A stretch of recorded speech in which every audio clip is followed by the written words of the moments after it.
All right, so it is 7 p.m. Do you know where your children are? I will call to order this regular monthly meeting of the Village of Trumansburg Board of Trustees. It's September the 10th, 2018. I know we have some changes to the agenda. Who wants to go first? I'll kick it off. Under fire, I wanted to add a conversation about the chief's truck replacement.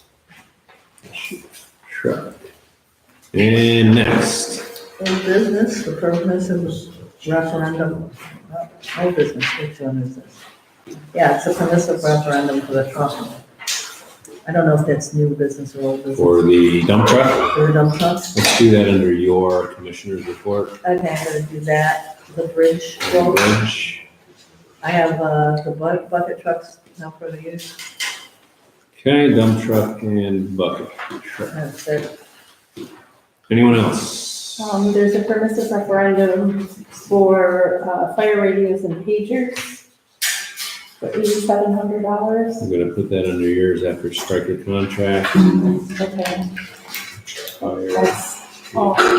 radios, and I'm gonna add, Is the Fisher stuff on here? the Fisher stuff. Under the Fisher change order that needs to be signed? I don't see it. That's going under Deb. Okay. What's that? Change order for Fisher? The sidewalk? Yep. Did you see it? That'll be- No, that's me. Sidewalk. That's where, okay. Yeah, I'm sorry. And then, can you do the things that And I'm also adding the firehouse physical safety and security is gonna include a permissive referendum to spend money. If we get to. Is that coming back to us or we owe that? I don't know, this was what I was on teaching. The list is all things that Okay, so that's, okay. That was where I was on And the others the shows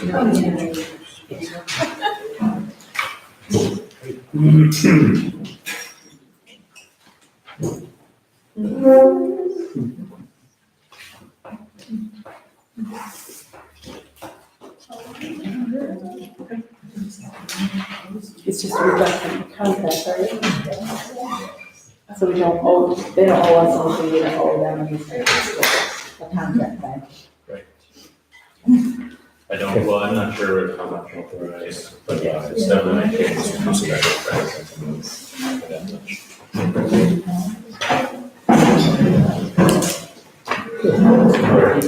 All right, if there are no other changes to the agenda, item number 3, we have 3 sets of minutes from July the 9th, July 25th, and August 13th of this year. I would accept a motion to approve those 3 sets of minutes. Second. Motion and a second. Anything that needs to be edited or discussed in the minutes? There were a couple that weren't filled in, but right now, or the votes weren't filled in. Which one? I went back in and made some changes after I loaded it, so it's possible that you don't There's see the a changes. phantom vote Right, so we're missing, on the July 9th one, there's just an extra, I don't think it doesn't matter. so like this on July 25th. The ayes are. Oh, I'm sorry, Yeah. yep, July 25th, got it, thank you, Ben. And I think July 9th, there was one as well, right? Not 9th. 9th is good. Yeah, 9th was good, the August one, I think had a couple ones like that. Oh, okay, yep, got it, And then, thank you. I think there's a typo for abstain. Oh, yeah, same as, oh, They spelled it all, I'm yeah. an idiot, thank you. Other than that, I think they did it. Other than that, they're perfect. So much so. Your intentions were good. Well-intended minutes. Well intended. If there aren't any other changes, then I would call for a vote to approve these 3 sets of minutes. All in favor, please say aye. Aye. Opposed, abstentions. All right, item number 4 is our 15-minute public comment period. Starting at 7:05, look at that, 7:05.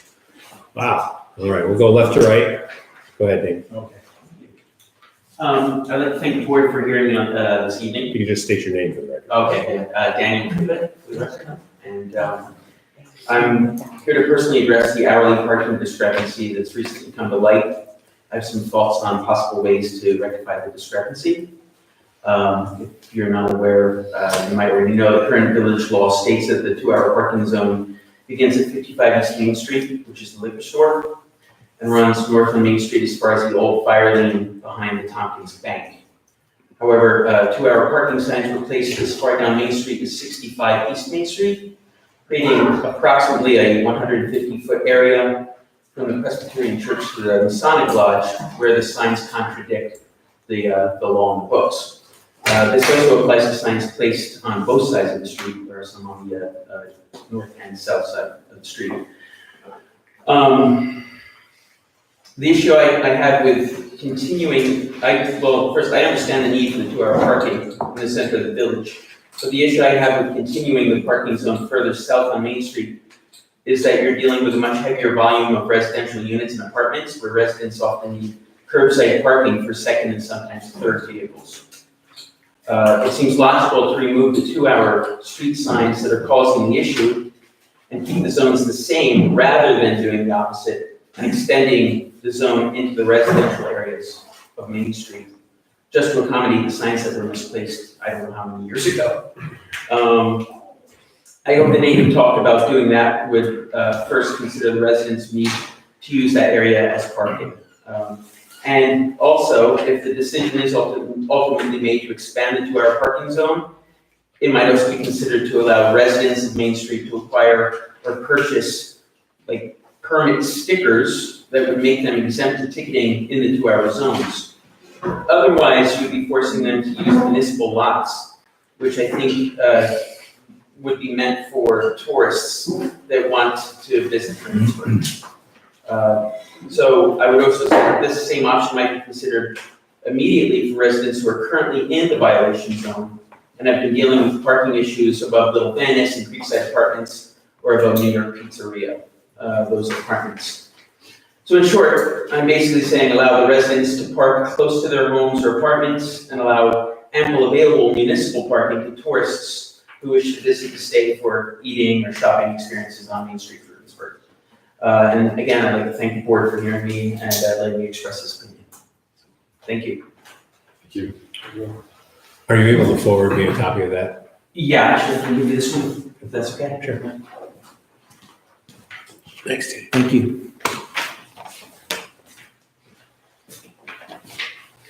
Yes, sir. I'm Bob Howard. If you'll bear with me, I'm not a resident of T-Burg, but I live in the town of Ulysses, 3 miles south of here, to consider myself part of the larger community.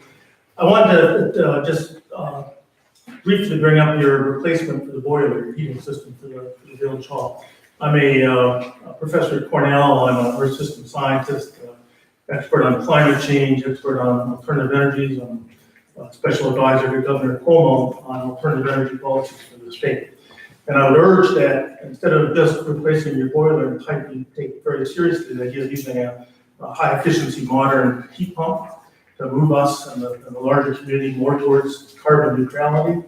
Want to mention we have a huge amount of expertise in the community. There are at least 12 of us in the Trumansburg School District who are experts in this area who are known nationally.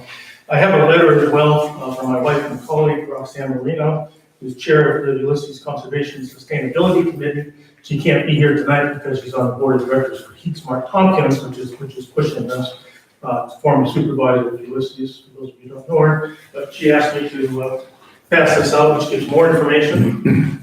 And again, we'd be very happy to work with you if you're interested in that. Thank you. Thank you. Nancy. Nancy Tubbs, and I just have what I think is a simple request to make sure you remember to speak clearly and loudly, and ideally, if you're bringing up something that has or isn't clear from the agenda, to be clear what it is, so those listening or live streaming know what the heck you're talking about. Because there've been times where somebody's said, you know, that thing I put in the Dropbox, what did y'all think about it? And the community has no idea what you're talking about. So just a reminder to speak, and I wasn't even planning to say it today, but as you were changing the agenda, I didn't even understand, what, half what you said, just sitting here. So just a request. Yes, Dolores. Dolores Higuerita and Bradley Street. The crosswalk, there was a crosswalk between the bank and Napa.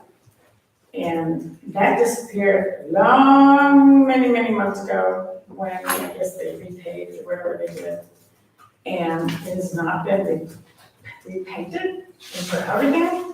And that's really that's a dangerous intersection because it's a long intersection, a long space in which to cross to the other corner. And with a stroller or young kids, cars are they're not slowing down like they used to at the stop sign. They kind of like forgot that there was even a crosswalk there. And so it gets a little iffy. And so I would like to know why it hasn't been painted again for many months. You're me. I know that it is Settlement. on Dusty's very long list of DPW jobs to repaint. I think there was some hope that there's a striping company that New York State DOT uses that comes through by region.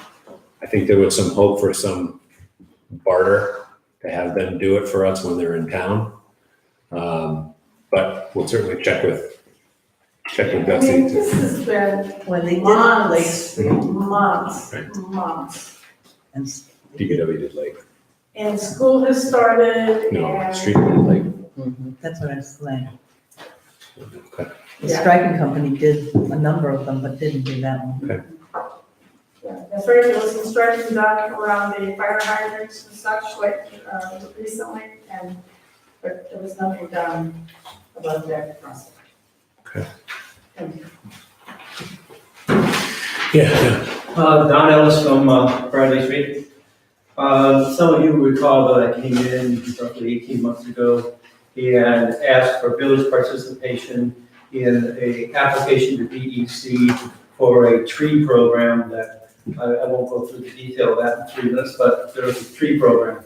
And it was going to cover all the trees in the village within the right of way, all the trees on village property, Smith's Woods, the fairgrounds, the habitat parcel, and town parcels that are inside the village, which I think is only one. But in any case, all those things are going to be covered. We sent the application in under the auspices of the town, had participation from all just named. It was great, but it was declined. We can send it back through again, but we got some advice about why it was declined. And among the points that would have made a difference, DEC has a point system, as you would expect. And among the things that would have made a difference would be if the village was a declared tree city.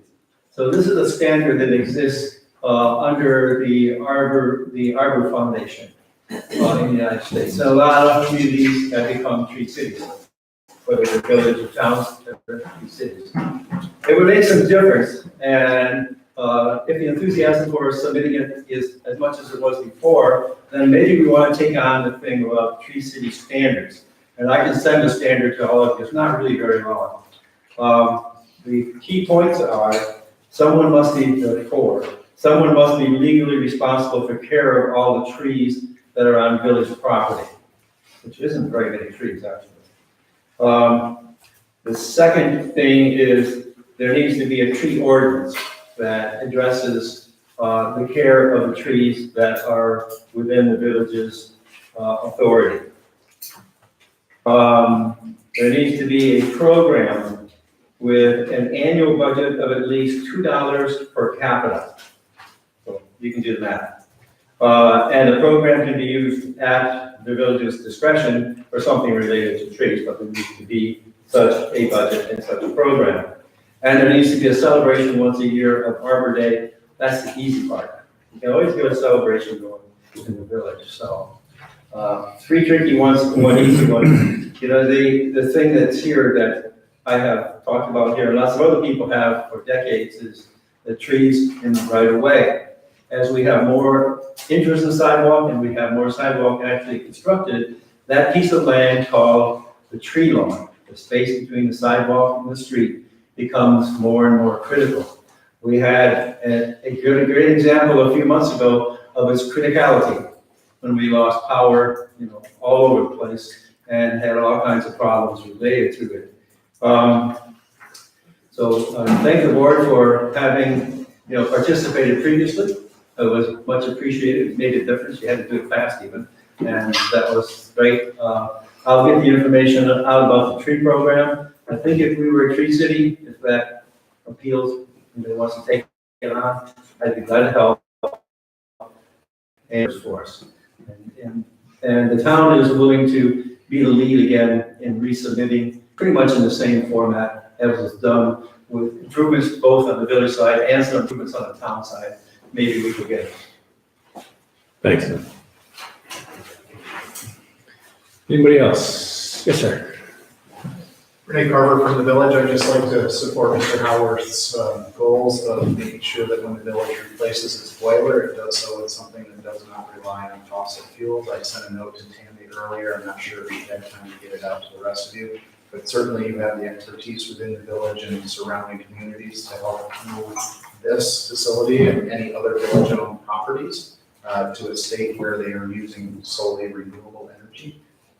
I know that there's already an effort to do that with the town hall. The library has moved to solar panels, added that to the building. We've moved totally to LEDs in the building.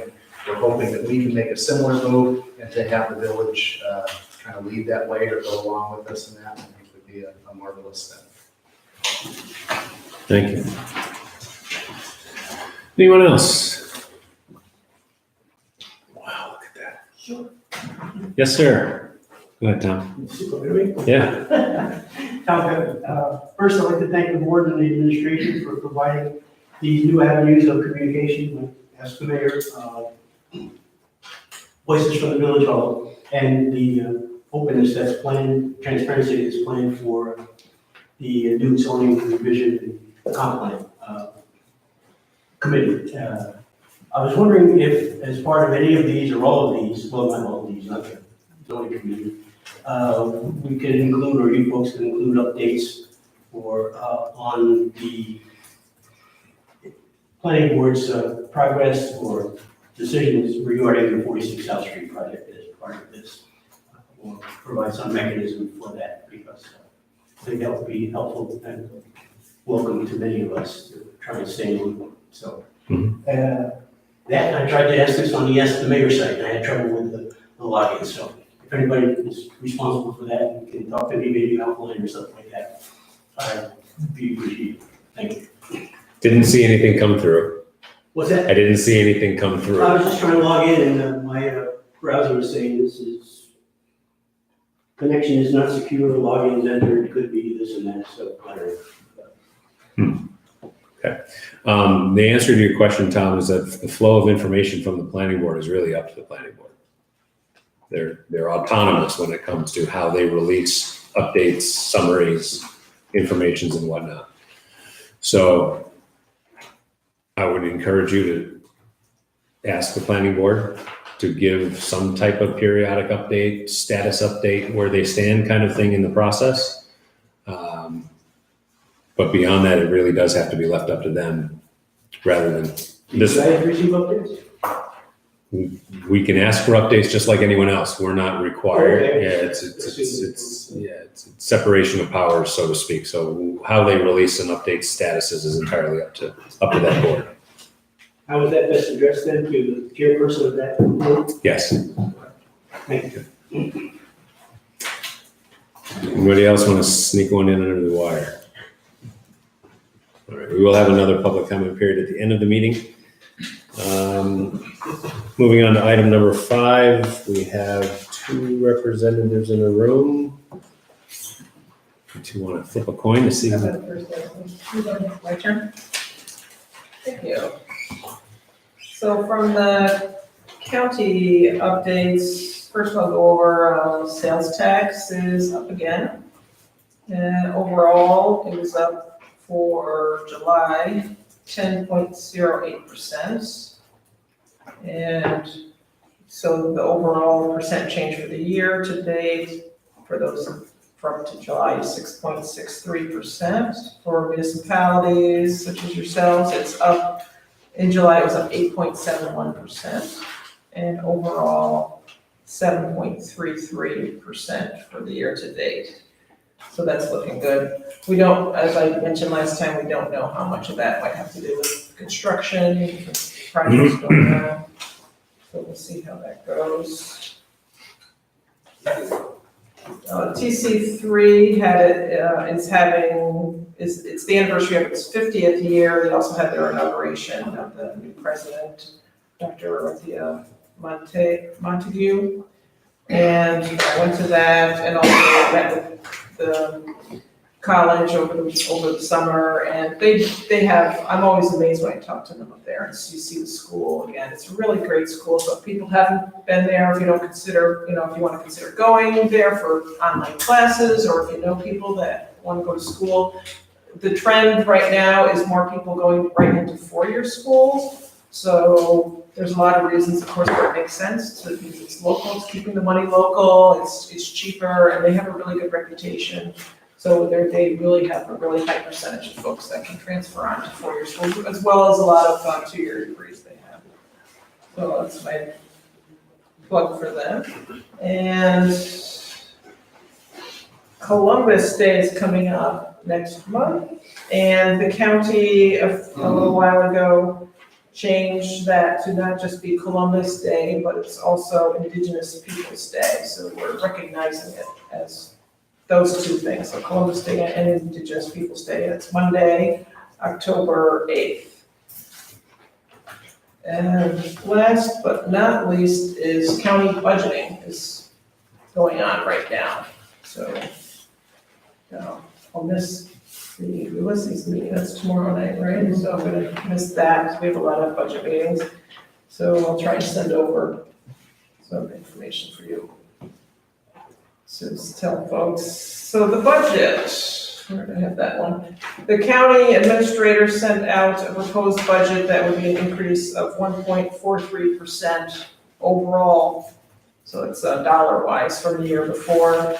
The county legislators were looking at overall, looking to see if we can keep it in 2.2%.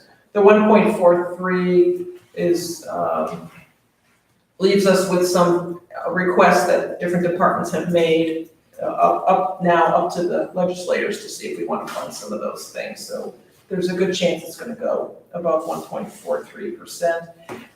And I just went to a meeting today where the homeless shelter, we're losing our contract for that, so we have to get a new company to do that, or a new agency. And that looks like that's gonna double in what we were paying before, so that's an extra $200,000-300,000 at least. And that doesn't count for setup costs for a new person to come in, they want to renovate, so we're trying to figure out how to put that back, or put that in the budget. Overall, right now, it looks like for the average person, if you owned a home that was about, $180,000, that would be an increase of about $15 right now. And that also includes a $3, the solid waste fee is gonna go up from $55 to $58. That's it. Any questions for Ann? Thank you. The TC3, is their daycare center operational now? No, they're still in progress. But yeah, I can't remember how many, how many children we're gonna be able to accommodate there, but that's really, it's They're also, so that's gonna be a real big help, so people can be able to take classes up there at the child care center expanded. They're also looking at possible, different types of reimbursement for folks that need housing at the college. So for instance, could they possibly accept housing vouchers for part of, so they're looking at that too, which I think would be really great. Anything else, Fran? All right. Nancy, you're up. Yeah, I want to apologize for missing the fire and EMS meeting, but it sounded like it worked out well last week. The town is, as I mentioned somewhat prematurely last time, but now it is, I think, official that I can say that we will be recognized as a climate smart community. There will be an event at Teganic Falls Overlook on Friday, September 28th, where big people come and wave a wand and say, good job. It doesn't come with a check, but we have gotten funding previously.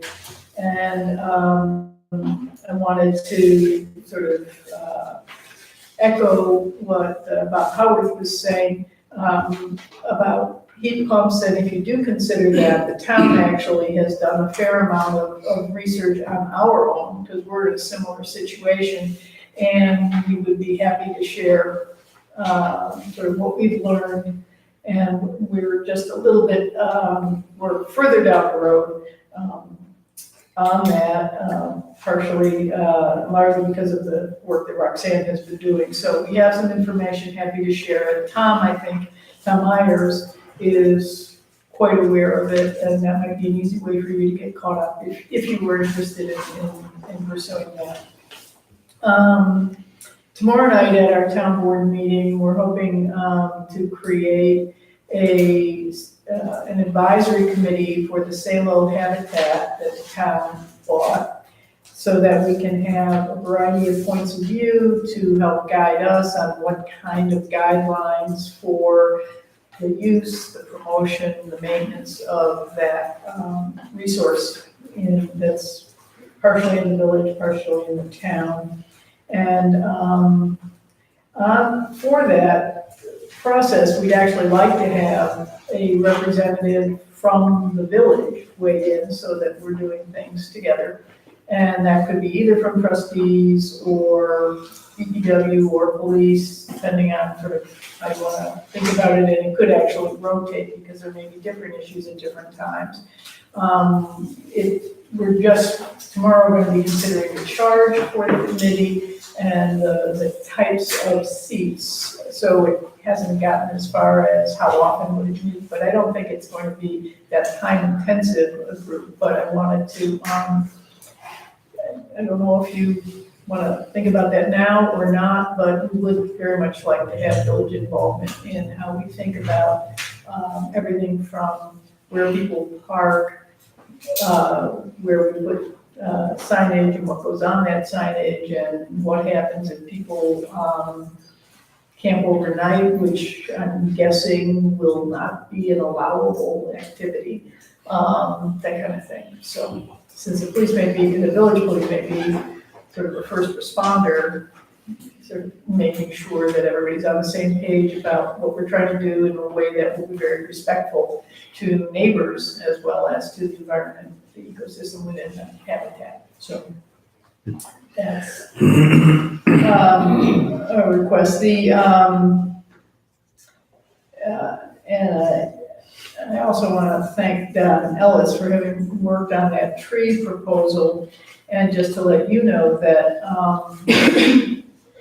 one small step in terms of replacing trees at the fairground is a joint effort between the fairground board and the Rotary, which you probably are aware of. And they did ask us, ask the town to support that effort to the tune of $3,000, and at our last meeting, we agreed to that. So we're financially helping to do a little bit in terms of tree replacement at the fairground for all those trees that have come down. So it's not enough to do the whole thing. I think they're thinking of it budget in installments, but that's something we're connected with.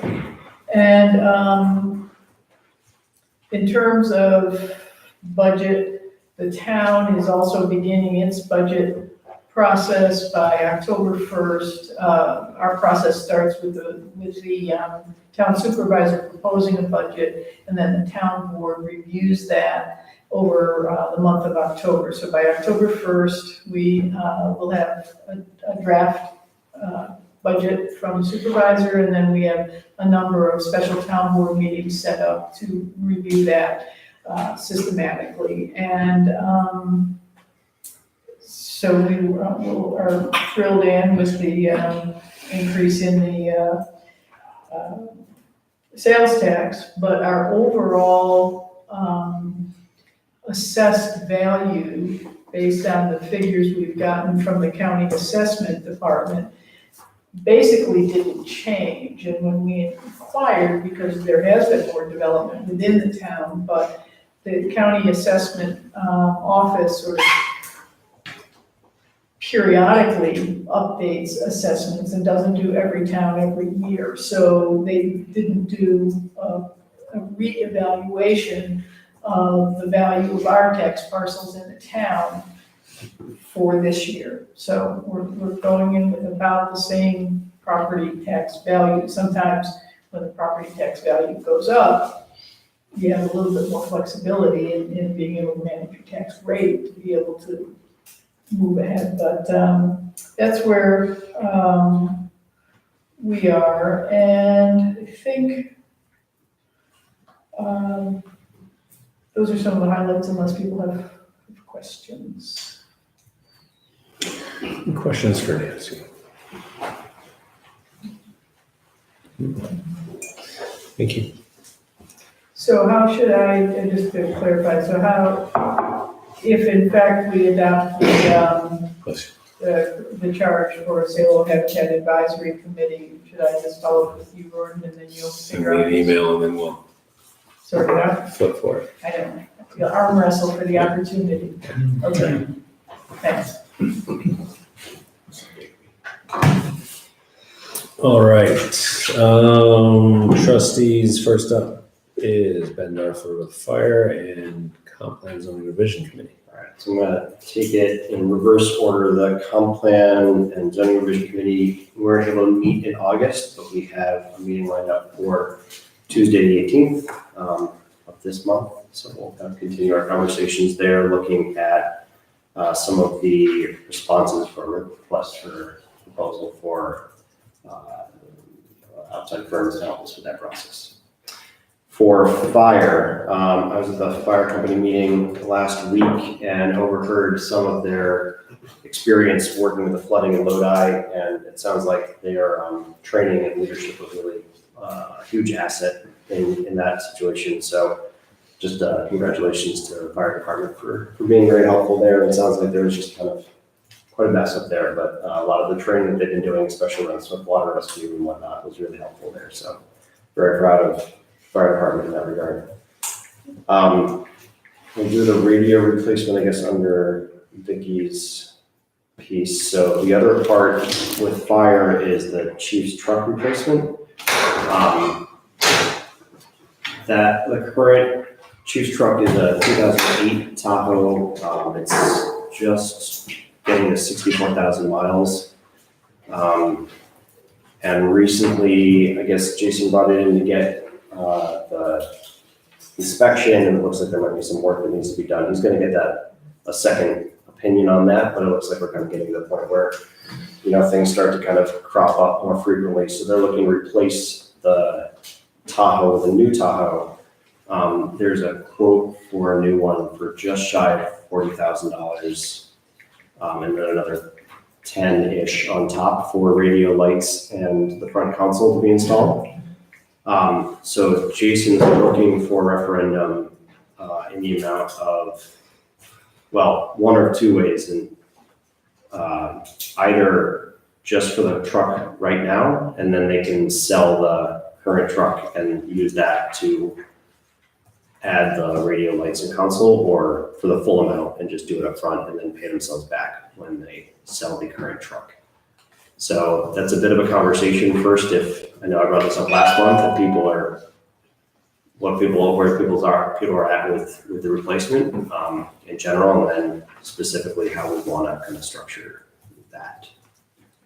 If there's any thoughts. Did you get an answer about the necessity of a top? I did not get an answer on the necessity of top. Or the replacement?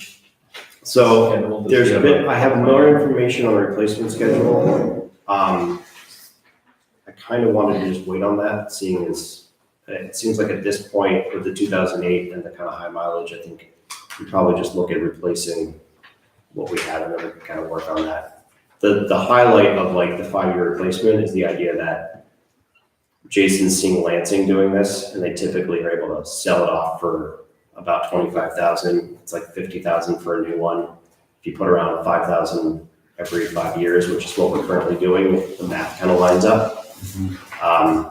And that would also, we're doing about 11,000 miles on the truck every year, so that gets us to 55, kind of pushing at 60 in that 5-year period. So it seems somewhat reasonable. I'm also fairly new to replacing trucks, so. Well, I mean, standardizing the replacement cycle is important. So the fact that we bought a used one previously used is cheaper, but it's always been that's always been the debate. Are we the buyers of the used, or are we the buyers of the new who then sell it used? Right. We're certainly with the fire trucks, we've chosen to be the buyers of the new, to be the seller of the used. We didn't do that with the Tahoe the first time, but any other comments? I mean, I think I agree that the standardization of the replacement is the most important. I mean, as long as it's something that we can budget for, I mean, I don't feel like it's exorbitant cost. It's a reasonable overall thing to do. It's just whether or not it fits into the scheme that's already established. In rough numbers, I mean, it does seem to line up with what we're putting like currently to the line, and there's right now 30,000 in there. And then Jason's hoping to get around 18 to basically make the numbers work to sell off the old truck. That seems potentially a little high to me, but I'm not real worried at how this all works. We purchased it for 24 with like 30,000 miles on it. Yeah, that seems optimistic. Yeah. Yeah. I think we've been through the 5-year cycle before, and I think it is a reasonable request. Do you know how he's gotten, is the price something that's come from, and I'm not sure exactly how the state bidding process works. Did it come from there? Is this something that he found? So he's been talking to a dealer out of Albany, I think. And he said it wasn't entirely clear, somehow related to like some other bids that they've got going that he's like joining in on. Convoluted scheme. New York State bidding system. Piggyback of the contracts. Yeah, piggyback on contracts. Those are words that I've heard. Right. And they make I'm familiar with those words. Okay, good. I'm still cramping up on that. What did you say, Kenny?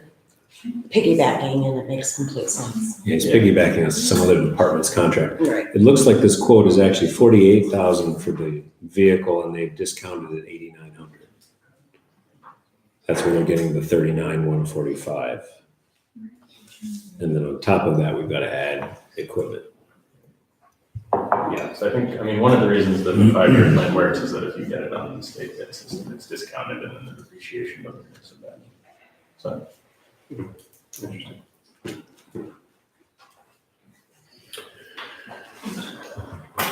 Is there any chance that if we are committing to a 5-year cycle, which makes sense for the budget purposes and like that, is there any chance that there's a local dealer or anybody that we could sign some sort of a deal with, that if we buy from them every 5 years, that we'll get some sort of does that exist?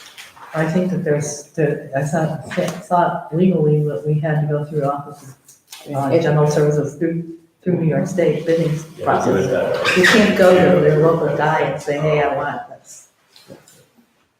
There's particular dealers within the state that have state contract bidding, or state contract pricing period. Albany red tape. Rochester, Oh, as yeah. well. Chicago with the other. All our DPW comes out of Rochester, all the trucks come from Ford dealer there. So if you'd like to make a recommendation, Ben? Yeah, does anyone have any opinion on just getting the truck and then having to sell off the current one before outfitting it? I kind of think I'd rather just pay up front and then pay ourselves back. I'd rather, Right. it seems cleaner to do it that Yeah. way to me.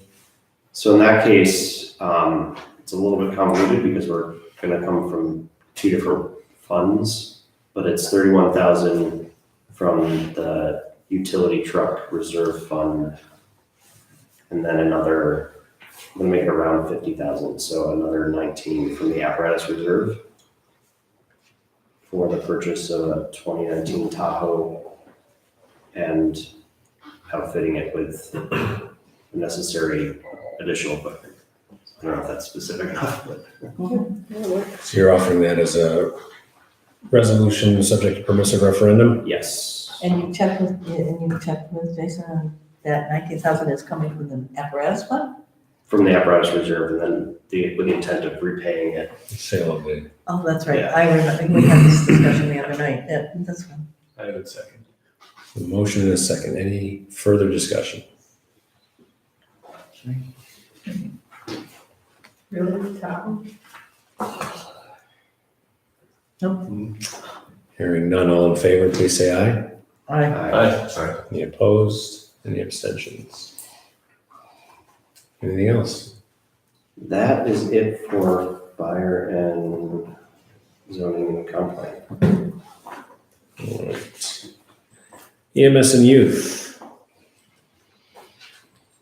So our youth commission met last Tuesday. We did our budget, as you know, it's the town's budgeting season.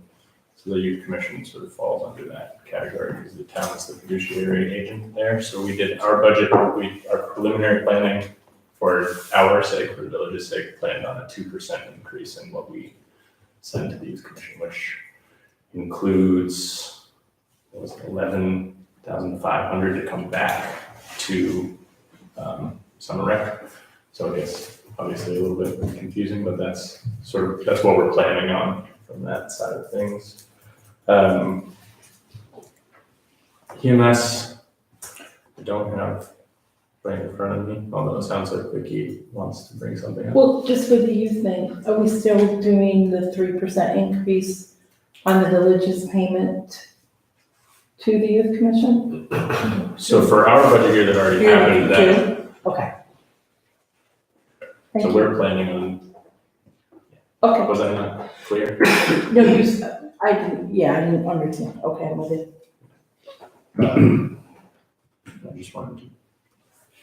Well, I mean, depending on when you're doing that, we're in a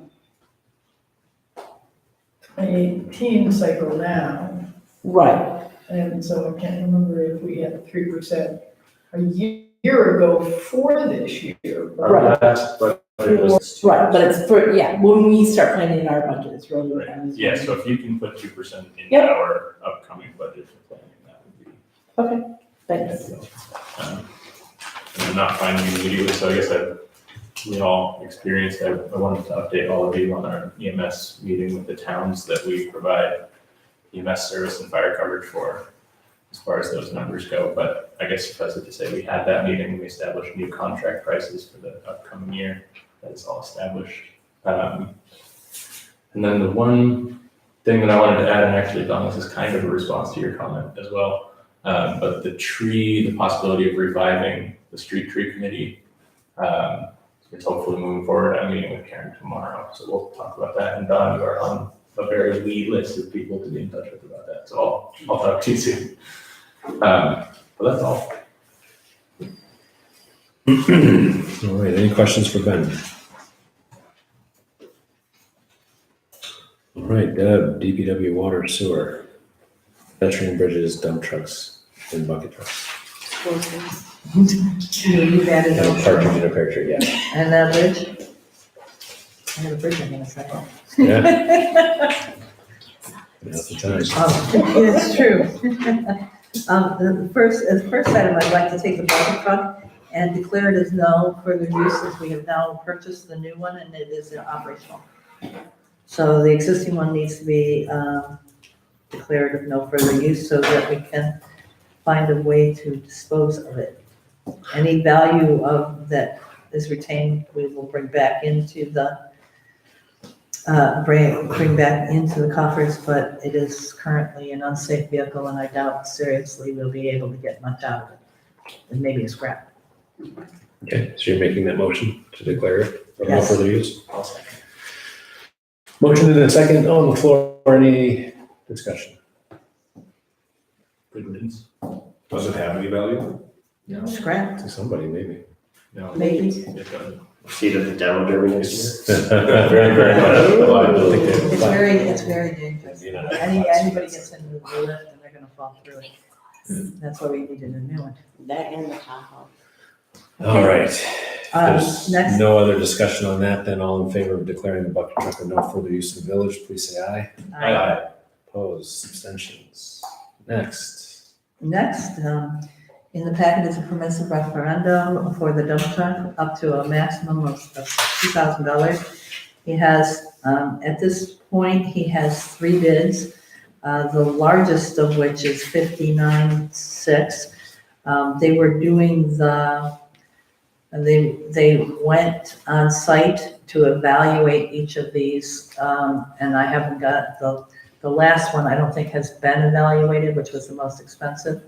But we want to make sure that we get the permissive referendum in today because they won't stay available afterwards. So I'd like to propose that we, and this was budgeted for, and this was the replacement year. I'd like to propose the $60,000 maximum, a permissive referendum for the dump truck replacement. Which line then? Pardon me? Which line? DPW? DPW equipment reserve. I'm sorry, I don't know. Yeah, DPW equipment reserve. That's what it says in the. We have a motion, we have a second? Second. Motion and a second, and we're replacing the 1985 dump truck. It's a good year. Do we have a sense of No, it is. what we can get Mr. Carver. for the old dump truck? The 85 that we're Oh, replacing. the 85, that we have a sense, I think, when we were doing the budgeting, we said 10. Okay. I'm not sure that that's even feasible, but we'll see. Because remember that this dump truck has an older chassis than it does a Right. base. We replaced it a couple of times, We seem to do that. a lot. Okay, next. So we have a motion and a second for the permissive referendum. And I have a Carver was the question, second. and I have a question. Do you guys want to do something about permission to put a down payment on it like we did with the other one? So they will hold it for 30 days, I mean, if we, whether it be 10%? They haven't made an offer on any of this. I know. The last one was, So no. so no. Okay. I mean, if we have to, we'll do No, that, but but we- it's not. That would be When I got that, was started by myself. Yes. oh, okay, I'm sorry. Yeah, I understand what you're saying. If the case presents it, so we may. I wouldn't I just put it wanted on to record know now. right now, okay. Just, We go ahead. still haven't done.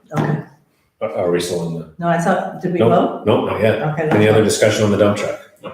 Okay, then all in favor of authorizing this permissive referendum and spending, please say aye. Aye.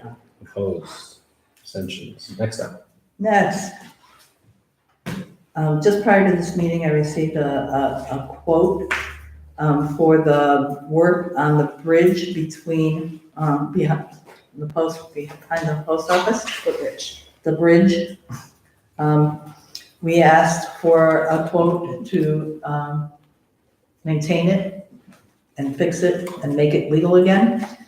The dollar value came in at $100,000. The bridge itself, although it's a lovely asset to the immediate neighbors, is not a well-known nor well-traveled piece of the village. And looking at it realistically, I would like to propose that we go ahead and demolish the bridge. It is on private, oh, by the way, it's on private property to begin with. I don't know how it was ceded to the village. It had something to do with the town ceded it to the village, and I don't know how that all worked. But it hasn't been maintained in all the years that we've had it. And $100,000 is very much a lot of our budget. Not something I'm willing to, also this was an engineering project, so it's not a do-it-yourself, let's fix it type of project. Did we find out whether DEC has to weigh in on it because of its proximity to the creek? Has to weigh in on it, or did they not even? I did not get that back. I don't think that we went there. I don't think we even got that. And the fact that it's pre-existing, if we're taking it out, that's better for the. No, I'm not thinking about taking it out part, I'm thinking about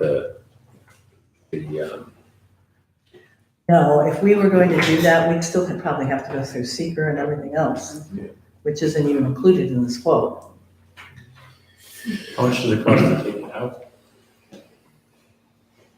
Backhoe. Our guys would do it.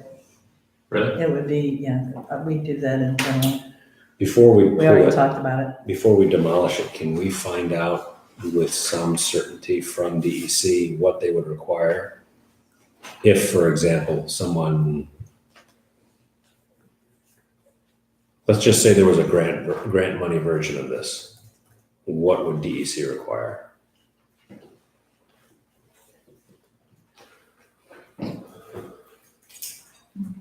Before we actually pull it out. Before we pull it out or before we? I think we have to notify them before we do anything with it in demolition because it's over top of the body of water. So then find out both pieces of that.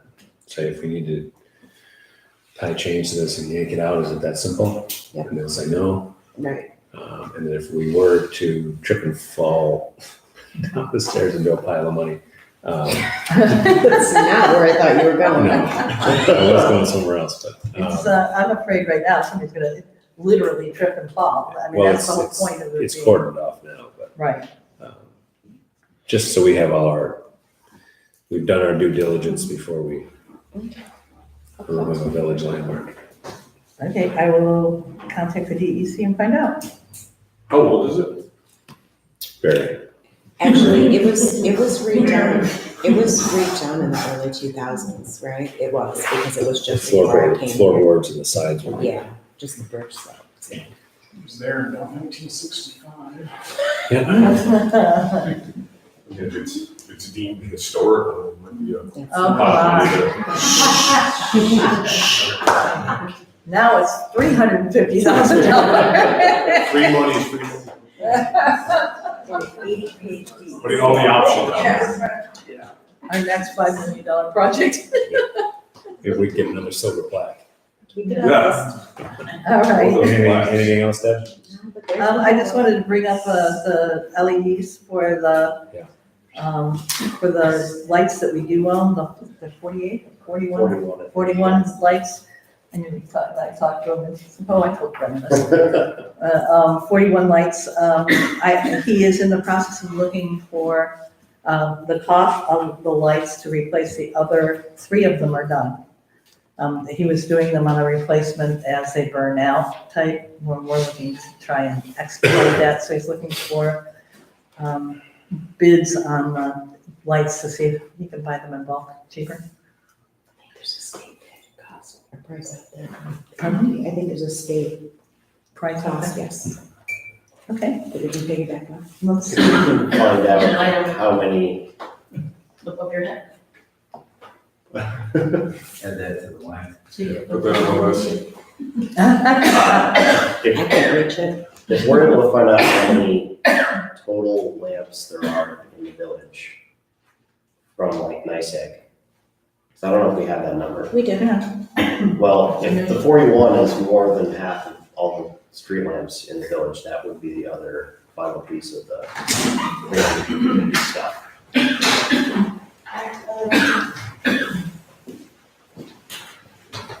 They're here for you. Good. Pick me.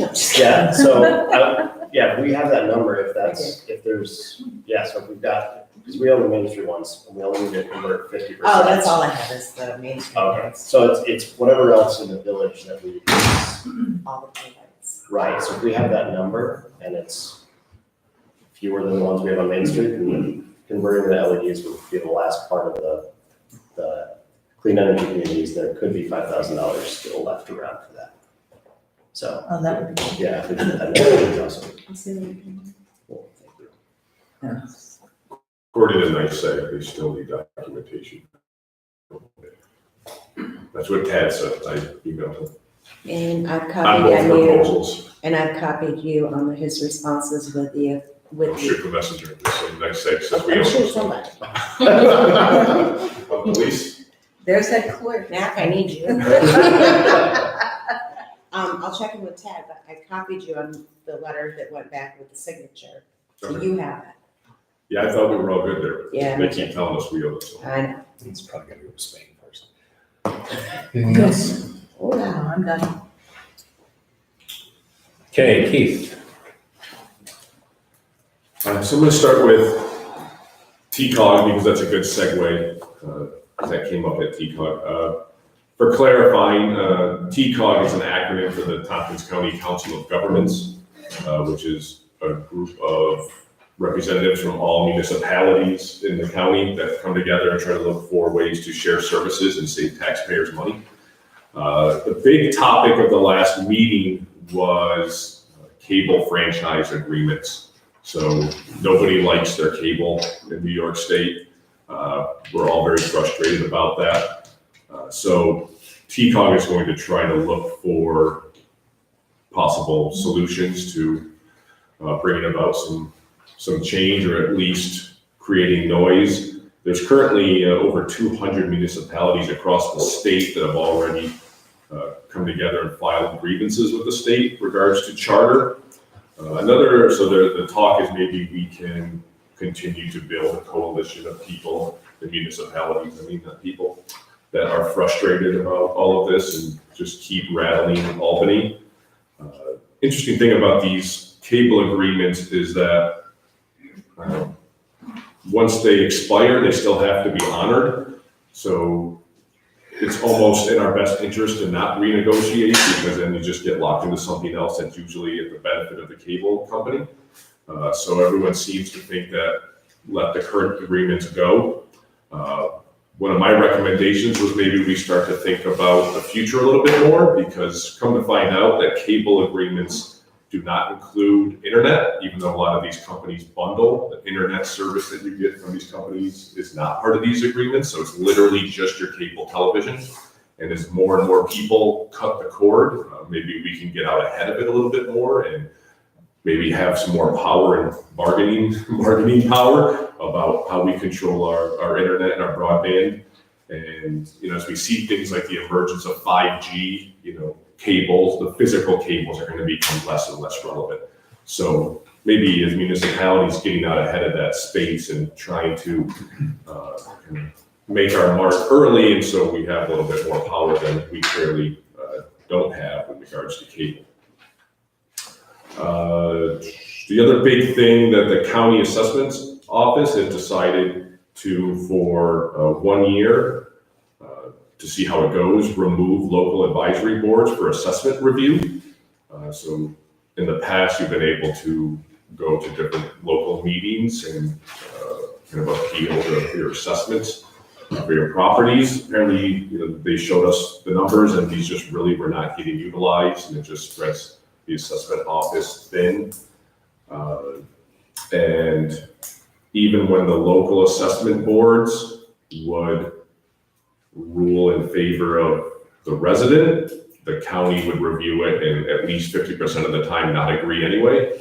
So it looks like a lot of county money kind of being spent and not being productive because one, people are showing up to run these boards and no one is showing up to contest their grievances. You'll still be able to do it, you'll just have to go to Ithaca to do it. But there's also some different services you can use if you look at their website and stuff. So they're gonna try it for a year, and if it makes a lot of noise and gets a lot of people angry, they might revisit it. The last thing I would just mention is that there was a few people that talked about the NICEAG bulb buybacks that were just referenced, and there seems to be some consistency in NICEAG maybe not always being quick to respond and to provide those proposals in a fast manner. So we'll continue to stay on them. There were some other people from other municipalities that were far more frustrated than I let on, but they were pretty mad because they said they've been waiting a while to get these proposals and find out what their options are. And New York State Electric and Gas likes to play hardball with their bulbs, I guess. But we'll stay on it because we'd like to get that grant money. So we were paying our water bill the other day, and I have to give credit to my wife, who says, "So why can't I do this online?" And so I said, "Well, it's a good question. Why can't we pay our water bill online?" So I took it to the mayor, and he said, "It's been talked about. If you want to make it your project, go ahead." So I said, "Sure, I'll make it my project." So It does sound like it. yeah, so Wait a minute. I'm looking into I looked into a number of possible vendors. Actually, to be fair, it's been talked about, in various times, and just nobody's really run with it. So I'm going to try to run with this. I have a number of vendors that I Do any think. of them do it for zero? So Zero to us. Yeah, so most of the models put the cost over there. So essentially, if you want to utilize online bill pay, there's a convenience fee. Of course, and that's basically where we got to and said Well, the percentage wasn't. the first version was the convenience fee came out of the village coffers. So the bill was for $50, they would pay the resident would pay the $50, $52 and we would receive $47.50. Oh. Where it's gone since then is, if the bill is $50, the third-party vendor is charging $2.50 additional. Village gets the $50, and so then the resident has a choice. I think we were doing the same thing, except that we were doing the markup on our side when it came in and said, if you pay by credit card, it's gonna be $2.50 more. So, and we voted it down after going through it 4 times. No. But The town. I'm Yeah, so for it. That's how the chart. Yeah. Technology's come a ways. Okay. Yeah.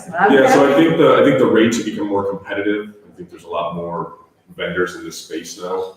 And, there's all different ways we could go about it. You could hire these vendors that their platform is tailored specifically to municipalities, or I know some just essentially let you do a direct deposit, which is a little less convenient, I think, because you don't really get to see your bill as much as it's just gonna be taken out of your account every quarter. At least that's some of the complaints I've heard from other municipalities that do that. You could just institute like a PayPal service. I That's less absolutely robust. agree. I mean, I do everything through the internet now. Yeah. But I also don't pay it. I would have no need for checks any longer without a water bill, which I find somewhat. Yeah, the other side is that, most of these companies kind of give you a little pitch where they do the math for you and tell you how much clerical time it saves your village office or your municipal offices as well. So you can take a little bit off Tammy's Right. desk and Vicky's desk. Have you talked to the town? Because I know this is how they do it. Chris Yeah, we've got- has been running this for a while. Yeah, I don't know how widely we invited a competitive system, but the way ours works for the water bills, obviously much smaller in our water districts, is items under $51 are charged $1.75 as the fee to pay online. But if your bill is more than $51, the the resident or user is charged 3.5%. So, I don't know, as I say, I don't know. Yeah, and that's why where we were running into trouble, is that an average water bill for a quarter is $200. So if you're charging somebody 6%, it becomes substantially more than just a convenience fee. But on Williamson, who also is our billing software, they have a payment software as well that integrates with our billing software. The nice thing about Municipay, which is one of the ones that I passed on to Keith, is you can pay any village bill online. Not just Yay. water. And taxes too? Everything. And how does it divide the spoils? So they're a municipality-only third-party billing. And what they do is they have drop-down menus that you select based on whether so your taxes, municipality has water. that or not.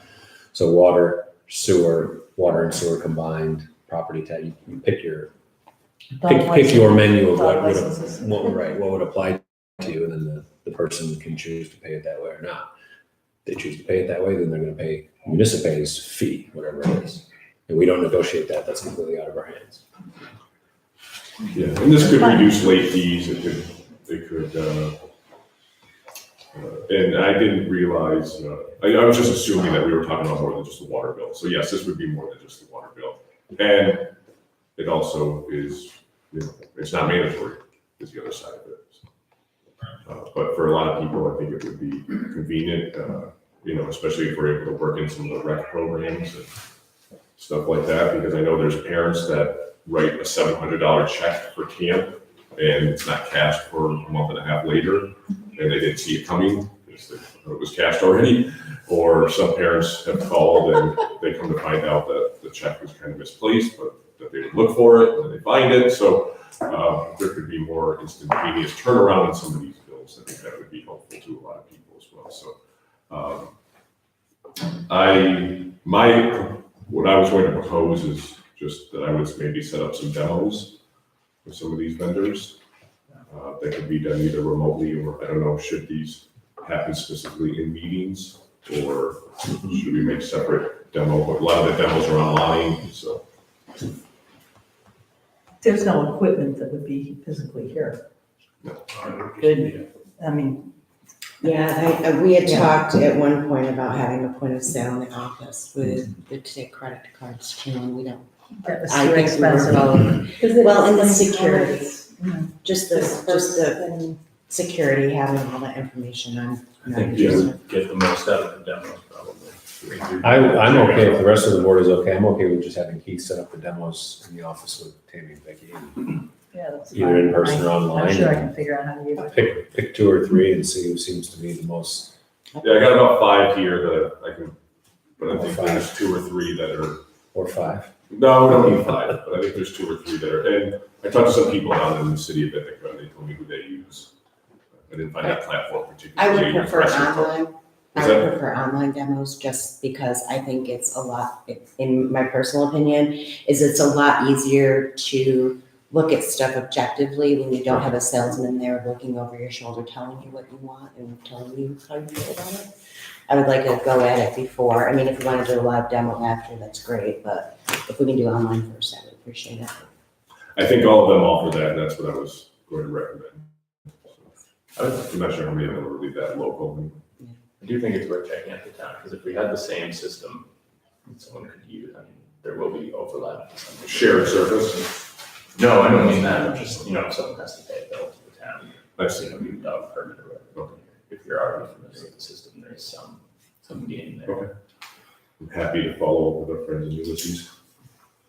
Yeah, especially if you're setting up some demonstrations that would result in us being able to have a vendor that charges less than what we say 3.5%. That would be advantageous to our residents as well. So maybe if you do a demo, maybe Tammy or Vicky, if you could loop Carissa or Sarah into that, I'll let them know that you're exploring that. And that might be good, just to make sure that we're doing it as efficiently as we can too. Okay, good. Okay.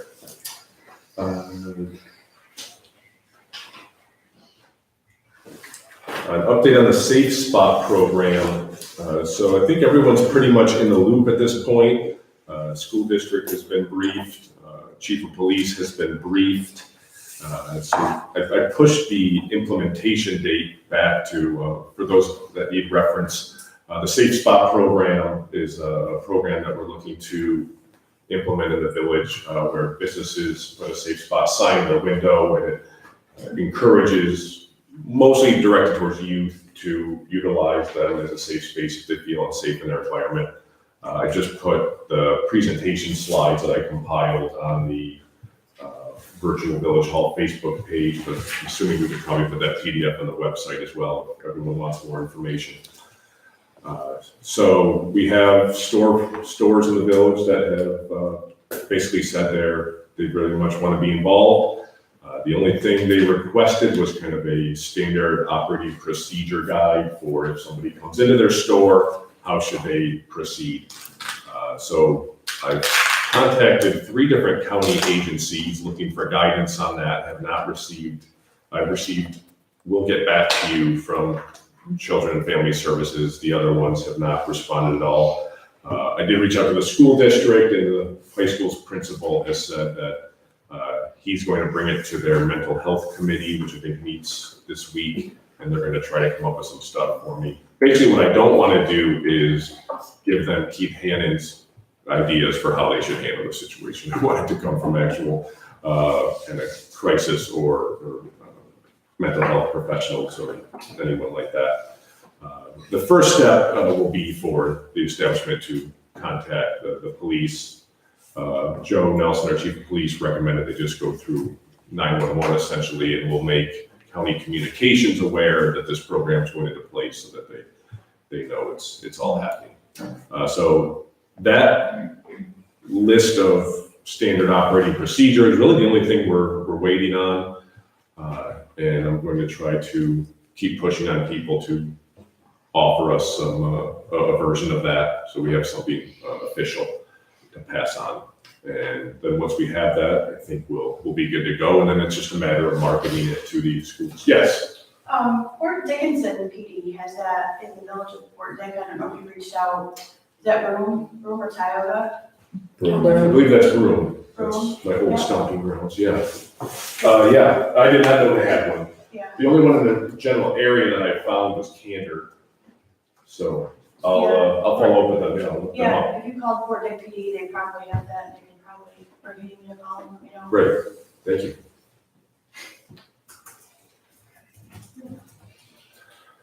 And then the chamber. So the one thing I just wanted to update everyone on the regards of the chamber is that, as some may remember, I went to that state grant workshop at the University of Binghamton and kind of reported what I learned about that, and that created some interest from local business owners about maybe what we could do in Trumansburg in terms of applying for grants. These state grants are very complicated and require a lot of partnerships. So kind of a big project to undertake. What some people recommended, I talked to some people at the county and the county chamber. What some people recommended was maybe starting smaller with a facade grant. So I brought that up to the chamber and some local store owners, and they were very interested in that. And there's actually somebody on the chamber who has grant writing experience. So the next step is to form a more formal committee of store owners on Main Street that might want to take part in this. Felicia's has expressed a lot of interest. Todd Atlas Hole has expressed interest. So this seems like something that's much more manageable, less red tape that could possibly help revitalize Main Street a little bit. There seems to be some interest around that. So What is it? it would be a facade, pursuing a facade grant. So basically storefront. Or stores to improve their facades. Yes. Yeah, and it was recommended that that's a lot more, it has a lot more potential than going after a larger state grant that would require matching funds and and require coordination with regional development agencies. So I guess the next step there is to try to get that committee formed and just see what everyone's ideas are and how, what the grant options are for that. And then lastly is the police department. We've talked for a while, this board has talked for a while. I talked with the chief about this, and the idea is to consider the idea of bringing on 2 full-time officers. Right now, our monthly schedule is filled out by potentially 14 different part-time officers. We see a lot of value to bringing on 2 full-time officers to add some more consistency to both the officers you see around the village and more reliability to the schedule, which at times apparently has been the cause of some stress. So Vicki composed a budget that kind of lays out the 2018-2019 adopted budget by 2018-2019 budget if it's adjusted for 2 full-time officers. Kind of talking with Chief Nelson, you know, the challenge with full-time officers in a small village is competing salaries. You know, can you offer a salary that will be enough where the officers will stick around for more than 1 or 2 years and then move on to a larger municipality? Right now, we're looking at a salary for each officer of a little over $50,000. And happy to hear what thoughts we might have on that. I think one key point is that by moving to 2 full-time officers, it changes our payroll for the rest of this year by $6,000. $12,000 in a full budget year. Now that's just payroll to the officer. Once you add in state, well, they're already contributing to state retirement. Once you add in the additional time contributed per person to state retirement, and then the possibility of health insurance, depending on that individual's needs, then you start to see a bit of a bigger increase. That all being said, for the remainder of this year, it makes a $34,000 difference. So I think We did $34,000 total. Wow, it's not much. So 28,000 is non-salary. Right. Wow. Yeah. More than I- And of that 28,000, 21 of it is health insurance. Wow. No, we don't have a problem with this. Now, I will say that over the years, the former chief and I have had this conversation quite a bit. The village has had the smallest law enforcement budget in the county for 42 years. So this change isn't going to, we're still going to be last in the county when it comes to what we spend on police. But some of the things that Chief Nelson is doing, particularly as it relates to presence at the school, occasionally having more than 1 officer on shift at certain times of the day, those kinds of things. Having that 1 full-time person who's scheduled and then plugging in additional from time to time makes a big difference. When you're essentially staffing with per diems, and then you now need 2 per diems that day, it's trickier to find the bodies. The first step, and this isn't something that's immediate, the first step is that the village, we need to open 2 full-time competitive class officer positions with the county to just kind of make it possible for someone to have that job. And so if the board wanted to do that, make that decision tonight, then that job would be classed and open. And then that gives chief the ability to look to promote one of the existing part-time officers to full-time or find someone for it. I'd want to talk to him first before, I mean, We can, it's a fairly big decision. Yeah. we can open and not hire. Correct. I don't see anything wrong with that. Opening the positions would give us the ability, should we choose. But what's the benefit? Exactly what you just said, the ability, if we choose, if somebody, Right, but we can do it later. There's no benefit to opening the positions now rather than later. no, well, if you open them later, you don't know who's out there. If you open it now, it gives officers who want to apply the ability to apply. It gives officers who Joe might want to apply, the ability to apply. Right, but we're not in a hurry. Right, there's no urgency to this, as far as I can see. I mean, I'm not even sure if I'm on board with this at all, so I can't imagine an urgency to it. There's more urgency in Chief's mind than in our mind. Right, well, that's why I would like to talk to him about it. I mean, that's just me, I don't mean to monopolize that discussion, but That's fair. No, he did offer to be here tonight, and I thought that we would have the discussion first. I personally have no objection to opening up the positions without hiring. We certainly want to know what's available out there, if there's somebody, there may be somebody currently on staff part-time that can't hang on for another 3 months until we decide that we're doing full-time. That may be worth a conversation. But we can't even have a conversation until we open the civil service position.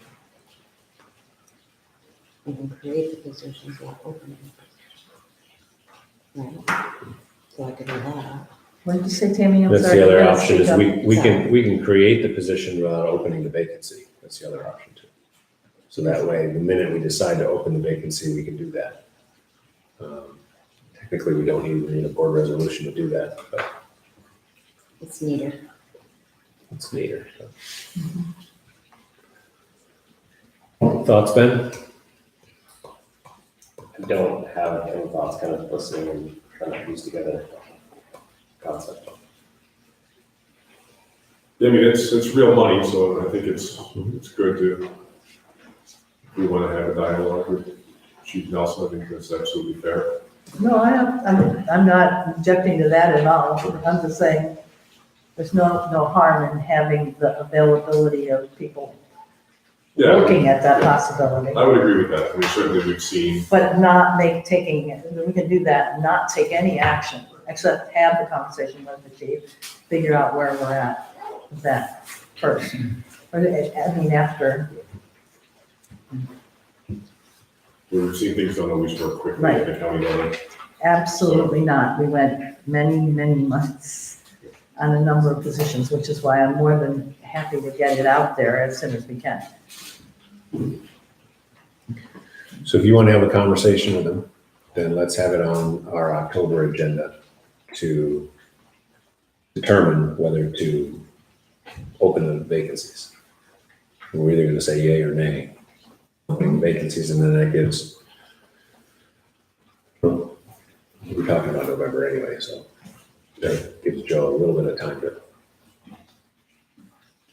fill those spots. So is that good? You'll find time to chat with Chief? Yeah. So we're gonna table that. Till I mean, October. there's no motion to table. The subject. Not the head. In my head, it's on the table. We don't know any precedent. Anything else? Think I've eaten up enough time? All right. Treasurer.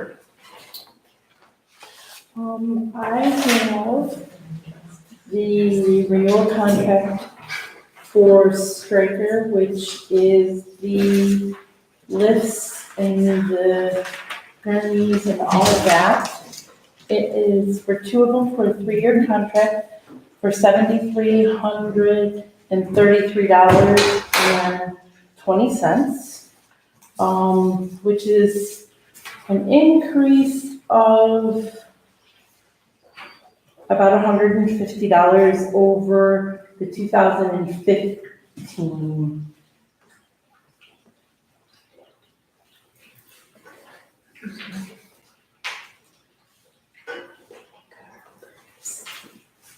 Could you say that number again? $150 over the, I apologize, it's the 16, 16, 17, and 18, yes, 3 year. right. What was the increase? You say 150 or 150? 150, about. This contract is 7303 and 20 cents. The last one was 7169 and 6 cents. Both for 3 years. So, if you give road commission, we also need to do a permissive referendum to take that money out of the reserve for these things, which is the, Maintenance. yes, ambulance maintenance reserve. But wasn't there a specific contract reserve? Yes, that's what it is. I have to find the exact name. I was trying to just give it all this stuff the other day and I have to find out what it was.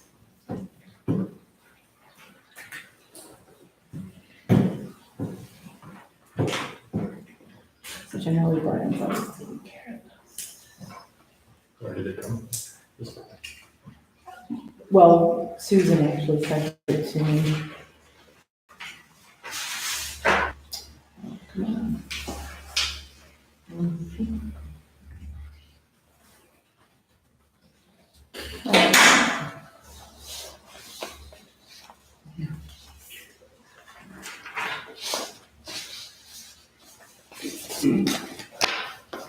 It is called, yes, thank you.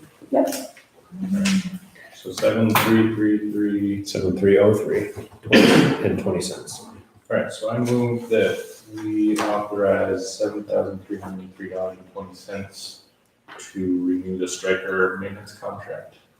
Second. The EMS maintenance agreement. I'll second it. Subject to permissive referendum. Oh, yeah. Any additional comments, questions? All right, if not, then all in favor, please say aye. Aye. Opposed, abstained. After the they need permissive to, date. they don't, you can sign it now, that's just the contract.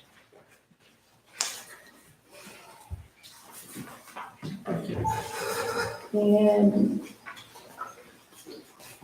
other one I have is from Jason too.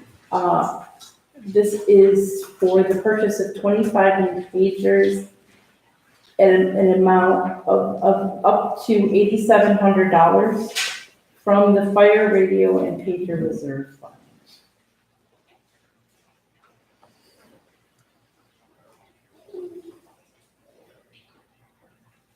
Would someone like to make a motion that we I'll make a spend motion up to, sorry, you said $8,700 $8,700 from the radio or equipment. fire radio? Radio pager reserve line. A motion, we have a second. Second. And a second. Any discussion? Pagers are super expensive. Yes. They are, yeah. That was an interesting, Blowing my mind, $300 a piece. right, well, and the detail from Jason at the EMS and fire budget was that it's like 150 just to look at them when they break. So it seems like buying new for 300, 350 a pop. We don't want to bring back the siren.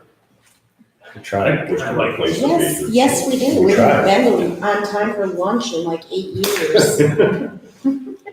We have a motion and a second. Any other discussion? And if not, all in favor, please say aye. Aye. Aye. Opposed? Abstentions? Anything else? Other than that, I'm trying to still kind of catch up from vacation. Okay. You're up. I'm always trying to catch up. Mhm. All right, so, first and foremost, our October and November meetings, Columbus Day and Veterans Day, we need to schedule those, please. The Indigenous Peoples Day. So Indigenous Peoples' Day is what, the 8th? That's Columbus Day in my mind, but sure.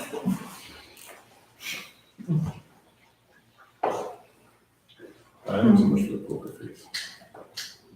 Because in my face, I don't know. So the 9th I could do, but it's tight. The 10th is open, the 11th is open.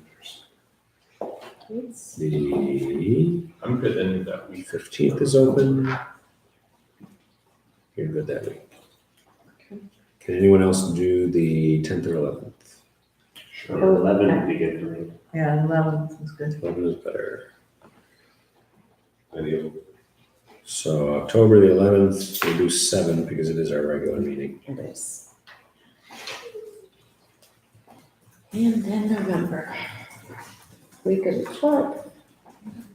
So that was, for anyone listening, that was Thursday, October 11. the 11th.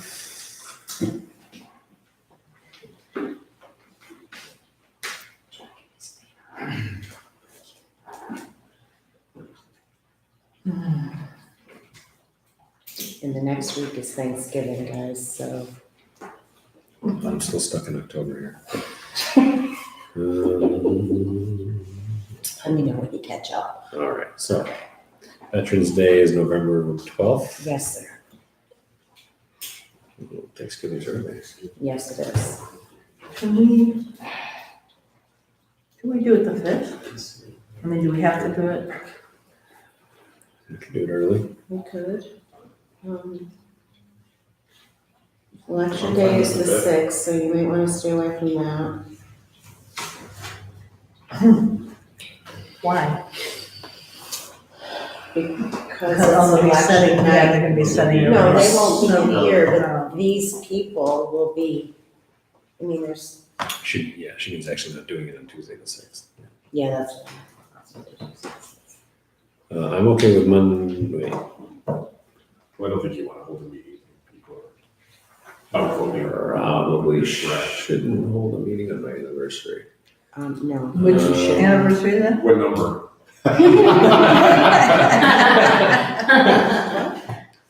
Damn, so close. What is it? 13? That's unlucky. You don't want to. We're really unlucky if I schedule a meeting for that. Yeah, man.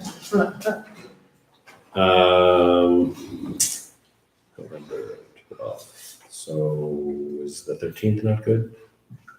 Sure. 14th? 13th or 14th? 13th, well, Mm. I can't be here on the 13th. I'm sorry. I can't be here on the Do you want to go back, try the Thursday again, the 15th? 14th? 14th. I can't do the 15th. 14th, I could do too. 14th. 14th, Wednesday the 14th. Everybody else good? Dick, you're Yeah. good? Wednesday the 14th. I'm always good, I have nobody else. What's that? He said I'm always good, you're telling me about me. All right, Wednesday the 14th, going once. Wednesday the 14th, 7 p.m. Thank you. Okay, next. Let's see, I sent out the late notices on unpaid taxes on Friday. We stand at about 55,000 uncollected, which is, I think is about average. We'll get a few payments in, the rest will be re-levied, and I'll have that paperwork for you in November. That sounds high. It'll come down, it'll be down probably about 30,000. We have folks that just wait. You visit Watertown next month, please. Revisit it? Okay, overdue accounts, sure. And then just as a reminder, the week of September 23rd through the 27th, I am out of the office for the NICOM conference in Lake Placid. Other than that, I don't have anything unless someone has questions Any questions for Tammy? related to work. Or not? Okay. Mhm. Go the ice skating at the conference. I might like it in July, I don't like it in September. So just a couple of items. Under my report, we have a sidewalk change order from the completion of the South Street, completion of the Safe Routes to School federal grant program sidewalk project, which in this last piece was the South Street sidewalk. In this case, the change order is due to work not needed. So the change order is to not spend $42,682.22 that we had previously approved. And so I would accept a motion to allow me to sign and accept this change order for less money. Move, we allow you to sign that change order. Less than $42,680.22. Motion, do we have a second? Second. Any discussion? So 42,682, so when we did this, we didn't have enough money to finish the other piece on the sidewalk, right? Will this money is going to be used or can't be used or is part of? This is part of the second. This is the second part. Mhm. Okay, and it came in 42,000. Excellent. This is money that will not need to be borrowed because it won't need to be spent or wasn't spent. So for just a couple of items, weed removal prior to new turf wasn't needed. Watering of vegetation wasn't needed. Mowing in the town wasn't needed because the town contracted with someone else to do it.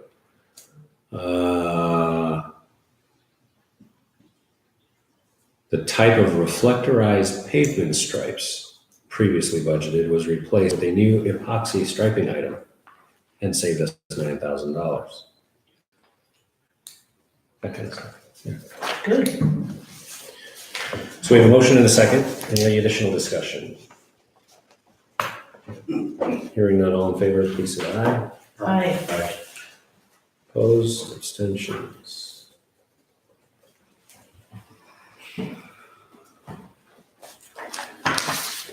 The next item that I have is among the many things that I wandered into in April with respect to fire and EMS.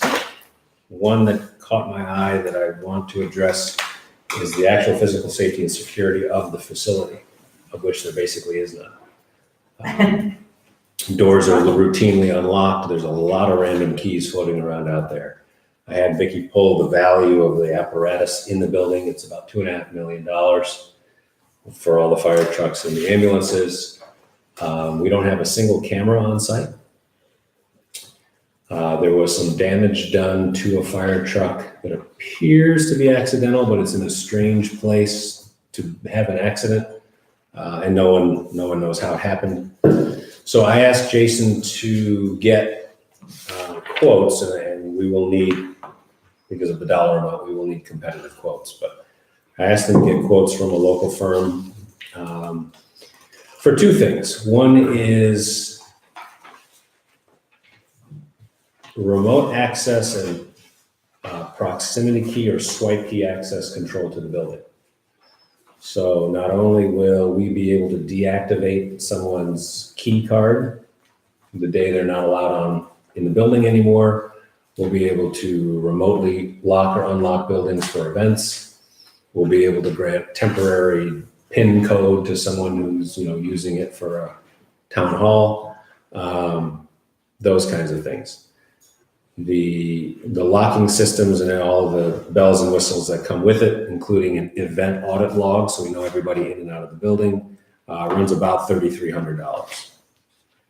On top of that, I asked him to get a quote for camera systems for the entire building inside and out, minus the sleeping quarters, and that runs close to $7,000. So all in, we'd be looking at spending about $10,000 split out between fire and EMS and their various building maintenance lines after we get, competitive quote or two from other vendors. However, I would like to authorize the spending up to some dollar amount. So that when the competitive quotes come in, we compare them, we can move forward, unless the board would rather wait until October to actually see the individual quotes and then pick them. Broader discussion is whether or not to do it. We can have that discussion too. I mean, presumably Jason was on board if he got these quotes ready for you. Did he seem? Yeah, he thinks it's very long overdue. I've also asked for some of the cameras. You'll notice there's a lot of cameras. I'm looking at the size of the cameras seem to be completely undersized. 3 megapixel? You're not gonna, That's gonna be, all you're gonna get is blurry. Is it connected to the FBI facial recognition? I mean, we can certainly ask for higher def. One of the things that I am gonna insist pretty firmly on is, we've never had cameras on any of our narcotic supplies. We need to. Yes. Since I sign off on the narcotics reports every quarter now, I really wanna make sure there's a camera on those narcotics supplies. They're all Schedule II narcotics, so we should make sure we see who has access to them at all times, but there's also the $3 million of inventory that's just sitting there, except when it's out on a call. But if you have specs that you want to include for our competitive quotes, or to go back to Alarm Tech and say, it was the first thing that triggered me, because I think one of my houses is about that size. I bought it at Sam's Club. Like a flip phone. it does say It's minimum, less than your flip phone. Yeah. it does say minimum 3 megapixel, so we can. This is like 8. Right. I don't really know what that means. Just Yes, for the record. I don't know what a megapixel is. That's supposed to be squares. That's a different level. These are all hardwired, not 390. not wireless. There was some concern about the wireless cameras. So do you want me to go back with? I think I would like to see a higher quality camera. Okay. Just so I that, mean, certainly with 10 though, if we got fewer higher quality cameras, to me that seems much more. I think the effective. 10 is because there are so many dead corners. I mean, the reason you do it is because there's always a dead corner. He came back with 10. I wanted more. I wanted dedicated cameras on each vehicle. Right, each door. Each door. There's the back. There's the meeting room. There's the upstairs. There's the comings and goings. There's a fair bit of. Does this require any kind of policy for when they're on, when they're off? I mean, if people are using the meeting room, the camera always running. Village-owned property. Yeah, the policy is more like how long do we store the data? That'll be limited by the size of the DVR they supply. Right. It'll only hold whatever it holds. I don't know. Or you could probably download it. Send it It's to a 2 Dropbox. terabyte drive, so it'll hold it for a while. But 10 cameras, it might hold it for a week. I don't know. Especially with the pixels you want. Shrinks it to hurry. They're not just pixels, they're mega. Mega, sorry. You know more about this than I do. I know enough to. Okay. Can't do graphic that way.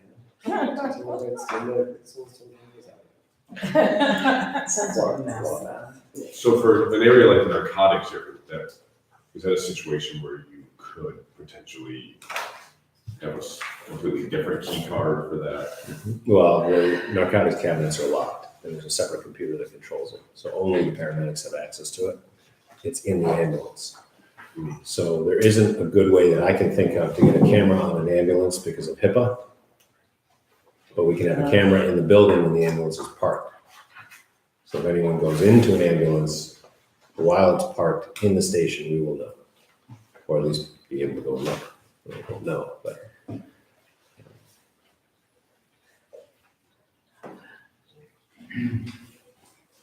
So then I'll go back to Jason to tell him to get an additional quote or two and to upsize the megapixels. And then we'll bring it back. I don't know, maybe 3 is enough. It's a security camera. I don't think any of the ones around this building are more than 3. Pretty good recognition of people at the front door, right? You can see. This building also. There's a camera in the front door. You can see everybody walking up. Oh, You see it. Oh. You get a good view of it. Okay, I'll go back to Jason and bring more quotes in October. But we're on board conceptually. I think there's no reason not to.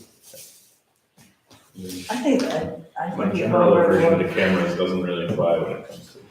we've overlooked security in general in most of our spaces. We had stuff stolen off our front porch, and the only reason it got caught was somebody had got a side view in their camera or something, but it wasn't our camera. Yeah, that's what Chief added, the front porch camera. Is there any kind of estimated value lost in village property due to theft or vandalism year to year? Is that? Yeah, no. I've never seen anyone try to estimate that. I don't know that it would be very much.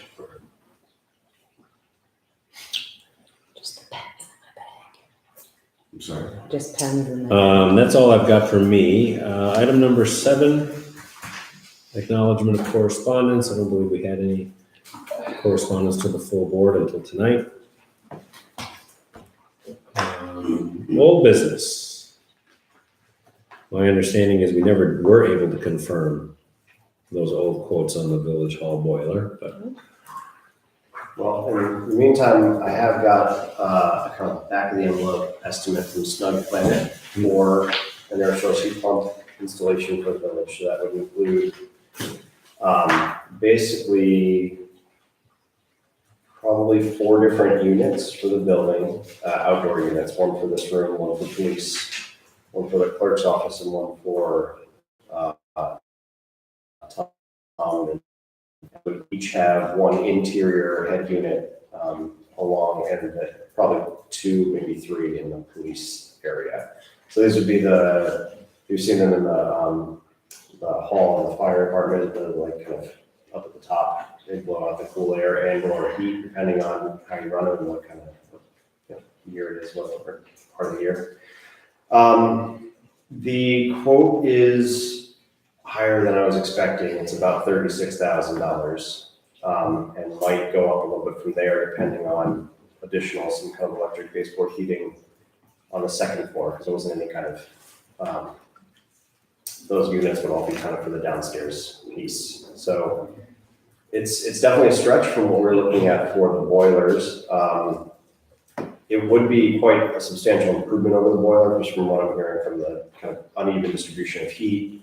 I was talking with Vicki, and the air conditioning unit in the window in the front of the porch that can just kind of be pushed in as we're talking about security and kind of gotten in. So there's definitely some improvements and benefits, air conditioning, and just general heat distribution. But so it's kind of above and beyond what we're trying to do for the boiler replacement. And additionally, as we've heard, tonight, kind of the other side of the coin is the impact of the environment that we're, trying to kind of keep the focus on, especially as we're going after the clean energy community piece. So it's a rough estimate. I just want to kind of bring it up here more as a point of information. We haven't gotten additional quotes yet, or kind of official quotes for the boiler. So I guess I'm a little bit looking for people's reactions, feedback, if I should continue pursuing harder numbers around this or something more firm. Kind of looking for feedback. do you have a long-term energy usage cost savings one over? Yeah, that I don't have yet. That's something I could look into. So Ben, I'd be happy to. Actually, so Terry's here and that's, so, please. Yeah, so I mean, as part of this, we took a look with Tatum Engineering at what replacing with air source heat pumps might look like. There's definite energy savings, the payback's a pretty long period of time. Our estimates were probably higher, so using some of the information that you got from Snug, I'm more than happy to reconvene with Tatum and try and figure out exactly what the savings might look like. Savings both in terms of the heating, but also in terms of the cooling as well. You're getting rid of some of these, window air conditioners. So any numbers that you can supply, I'm happy to revisit it and come back with something. Sure, I can pass that along. What was the installation turnaround time? That I also don't have, so I'm happy to kind of. Maybe I should just introduce myself. I don't know if Fred Oh, mentioned that I please. was coming. Sorry, yes. Here from Sun Planet. There you go. I was hoping you would come. Yeah, well, I didn't know when it would be a good time. Yes. So yeah, I mean, we can install it whenever. We can also give you a quote on the boiler. I mentioned that trick. Okay. I don't know. I think he thought you already had one. We've had some in the past, but they kind of Oh, we have We've one, been running around in circles and it's trying to a get it done. real piece of work. Well, we So- can give you a quote on a boiler. So installation turnaround, we're looking at like a week. Sure. Whatever. And you'll install one right over Tammy's head, so she's always. Right over Tammy's warm, gonna make it cool. so cool. Yeah, and there's dehumidification as well. Besides all the other wonderful things people already said. January. Yeah, Besides there just being the right thing to do. Yeah, I mean, turnaround time is key, because Right. I'm getting ready to put socks on and it's getting cold. yeah. We'll get you one. Getting ready? I don't. And No, I'm And John telling can you, do better calculations, we originally were gonna do like a full assessment with every gory detail, but we have to charge for that, and Rick didn't have permission to have the budget, and this was just come over last Thursday, take a look. But one other thing to mention is that these numbers assume HELO calculations in an insulated building. So again, we didn't do this thorough assessment to say what we need to do in terms of what we call shell improvements, like insulate walls and attics. Because our HRC pumps and boilers work better when you've insulated, that's like the place you start, We may You not know. want you to go there. but, Well, I mean, We may not want you to go there. but it's a place to start. But you've actually already got there, because this building, an assessment was done by Snug and from Tatum, I believe, just a few years ago. So that information about our insulation and all that stuff is I don't think we already know about available. that. We I've did got- that in Ulysses building. No, it was No, here. it was There's one there. for here also, I have it. You, yeah, it was us. It was from Tatum. Yeah, it wasn't us. I looked, because I get very confused about the different buildings and all the time. Yeah. But there definitely is one. Yeah, Yeah, it'd be awesome. So I would like to see the boiler quote, Okay, and then I would like to see the long-term payback. Yeah, of the energy. I mean, one last thing to throw out there, and I don't know if this has been mentioned before, I apologize for showing up late. You know, at Cooperative Extension, we have someone on staff that's also, you know, pushing wood pellet boilers. You know, that's another option, especially if you're concerned about the environmental effects. You know, with air cargo rate in town, it's another possibility. Obviously, there's been some issues with some other municipalities in regards to this. Technology does change. We're not chuckling at you, we're chuckling at the idea of Tammy feeding wood pellets. yeah. I'm sorry. Terry, I really don't want to Earhart does throw that. stuff at you, but I'm about to. So I should say that Earhart does do the actual, you wouldn't have to do any of that. It's an actual auger or removal something. It's an auto loader. It's right here. That kind of stuff. There's incentives That's a for the lot. state to do that stuff. I know that I think Rick and Tom have had some preliminary conversations with Earhart. I think there's people at Cooperative Extension that would be more than happy to walk through the details on something like that as another consideration. Yeah, No, I mean, we've I been, thought Tom Myers said Yeah. when he did it with their, they said that They said they could not do it. What, so we've been kicking back and forth what to do with the dying boiler for about 3 years, so this is not gonna drag on past this winter. Yeah, regardless. So I need the boiler quote, I need the long-term payback number. We have about 112,000 in the building reserve, so whatever we choose to do, we can do it. So let's target a decision in October, at our October meeting, so that Tammy doesn't freeze by Thanksgiving. Yeah. We'll get you some. But not too stuck. Yeah, don't get me too comfortable. Why don't you just doze off? Ben, you're gonna keep, yeah, you stay on this one. To propose smoke. All right, anything else under old business? thank you. New business? If you want to come see the heat pump, sorry, and our shop is heated and cooled with the heat pump. Feel one and see one, see how quiet they are, because that's a big plus, they're very quiet. We've got a bunch over at Fire Hall too, which is. Oh, New business, we have the start of a discussion about a review of our village vehicle and traffic law.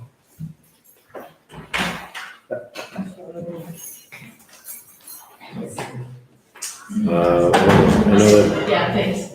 I know that Ben, you had some thoughts about Yes. this.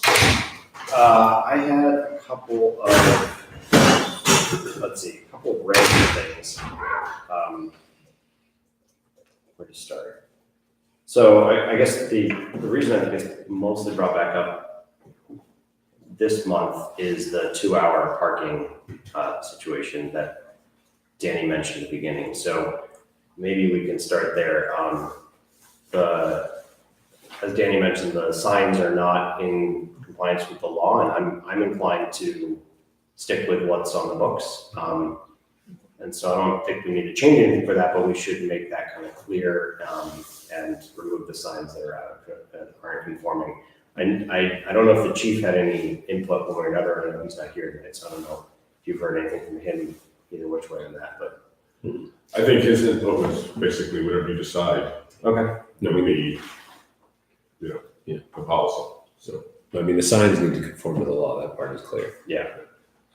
As for what we think of the law, that's the bigger discussion, it takes longer to change, so. I'll be, actually Keith and I will both be seeing Chief tomorrow, we'll tell him that we're gonna get those signs, but I believe that's a DPW job. Okay. So I'll talk to Dusty and tell him to make And sure. the signs that are correctly placed are not correct. That's true too. Actually, that's a good point. So the signs that are correctly placed do say 9 to 6 p.m., not 9 to 5 p.m., which is what the law says 9 to 5. Which I'm inclined to then change the law for that part. I don't know if people have opinions on that, but rather than going around and changing all the signs, or maybe it's easy enough to go scrape off a 6 and add 5, or No, it's take not off so the, easy. take a corner off, we'll just point I out. don't think it was done in We'll, July. I mean, that's easier, but then you're adding a number. So moving the signs is easy. The fact that the law is shorter than what the sign says, in theory, results in fewer tickets. So I think rather than scraping signs or amending the law for that one thing, I think we should review the whole law Yeah. to see what else might need to be updated or changed. Fair enough. Yeah, I guess I wouldn't have said to bring it up just for that change, but I do think, we've also talked previously about the stop sign on Lake. Right. So that's the other kind of big piece. And then while I was reviewing it, I saw a little bit of an oddity with one of the Lake Street statements that isn't quite right. That says there should be a stop sign when there's a yield on Trinity Street right now. And then I wanted to also have a conversation about parking, because there's some pieces of parking that I brought up that might be interesting. I've heard questions as to why there's no parking on South and Wig on a couple of those sides. People would appreciate extra space for when they've got friends over, that kind of thing. So I guess that's my way of just kind of pointing out the pieces and where we want to kind of take that. And then we seem to come to kind of a conclusion on Lake Street, so maybe we can have a conversation about just making amendments there. I could draft up some kind of proposals on that. Can you, do you have that in Word doc or PDF? I've got the traffic law as a doc in a Word doc in Dropbox. Do you want to just, you want to do a marked up version? Sure. For all the things you see? Yep. Circulate it to the board, and then we'll have to run it by chief to see where he sees problems. Okay. And then flesh it out that way and then bring it back to Sure. either the October or November meeting. I'm just gonna see if there's any questions I have before that. Yeah, I think that's about it. The only kind of, maybe it's not even worth having a conversation here, maybe we can just sync up. I know you had some kind of historical understanding of what the parking situations were on why some of those, so South and Wade Streets have been required non-parking, so It's been an evolution. maybe we'll have a conversation, see what happens. No, I think the markup version is helpful among the board first, and then taking it to chief and seeing where he sees problems. I think that's the best way to do it. Great, yep. Then the other one is that we have designated cemetery road, bottom cemetery, where there is currently a yield, is designated as a stop sign. Okay, I'll check that too, yeah.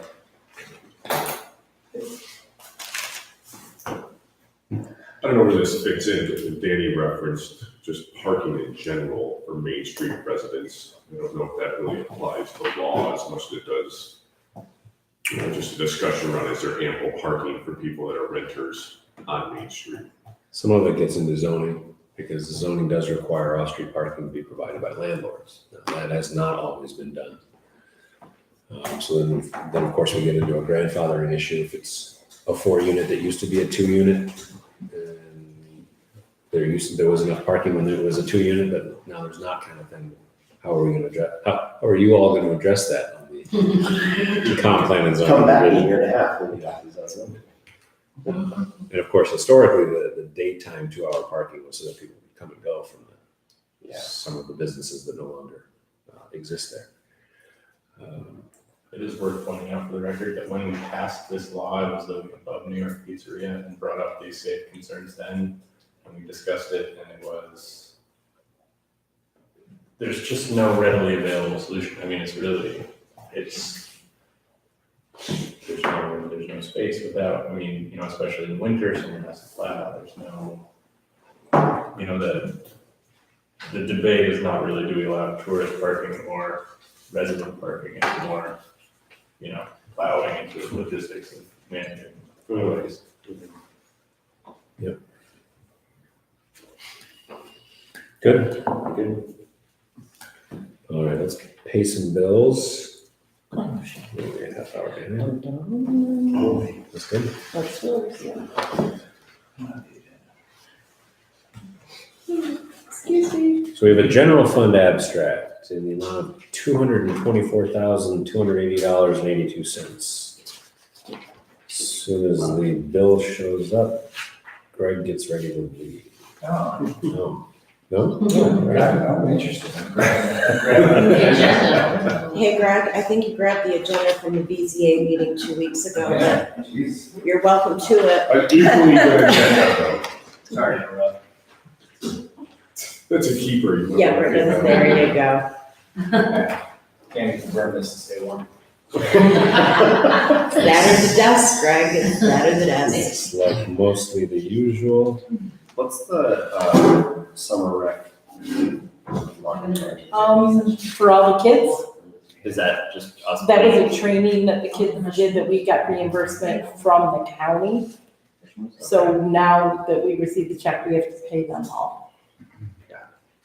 Wait, the 26,000 for that. Oh, no. No, Oh, sorry. Okay. that's payroll. Does that include Oh, okay, oh, right. com and the It's probably the administrative? last couple payrolls. Got it. Yeah. Is that reimbursement one on? Very expensive. I'm sorry? Is the reimbursement, the county piece, is that included? Yes, that's all the ones with the kids' names that are between Okay. $75 and $52. Yeah.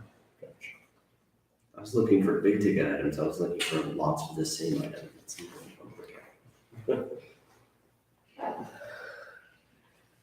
That's interesting.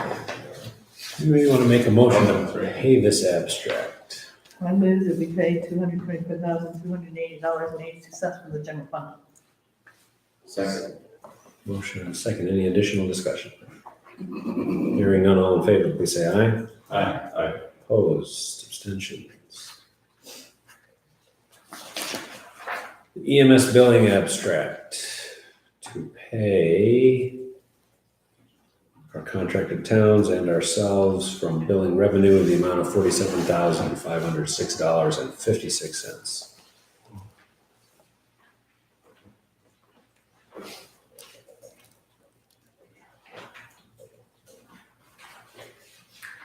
I don't think we pay that EMS billing extra. Second. Motion and a second. Any discussion, comments, questions? So this was, I remember it wasn't here last month, but why are some of these, looks like there's two listies, two cover, four July to and Hector, August. We got 2 months worth. four to, Yeah, there's 2 months. right, but there's four payments. The town of Hector wants 2 separate checks, one for Mecklenburg, one for Hector. We also have four. Oh, we have mutual. Because we have payments mutual. also there. I got you. Anything else? We have a motion and a second on the floor, then all in favor, please say aye. Aye. Opposed, abstentions. Next up is our water fund. This is the regular water fund abstract in the, the amount of $281,652.31. Bond principal payoffs. One is our normal bond. There's 3 bonds that are always due in August for the previous bond. And then this is our first EFC payment. Hey, Piper. I move that we pay $281,652.31 from the water fund. Second. Any discussion, comments, questions, contributions? All right, hearing none, all in favor, please say aye. Aye. Opposed, abstentions. Sewer fund abstract, that's more like it, $22,479.39.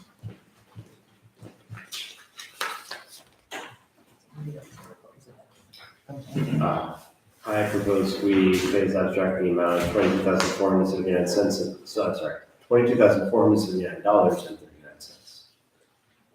Second. Motion and second, any discussion? If not, all in favor, please say aye. Opposed? Abstentions? What's gotta be one of our last capital improvement water well project abstracts in the amount of $1,782.92 to Municipal Solutions for their work. Don't see a sidewalk. I've got one. Digital version. We'll I go- apologize. We'll go back to it. Mailbox reimbursement. Yeah, it's that mailbox reimbursement. Then. It's on the, I it's in thought the I printed Dropbox. it. God, it didn't happen. It came real close, it's, we're in here. That's another way of saying one. You wanna just look at it? No, I got it.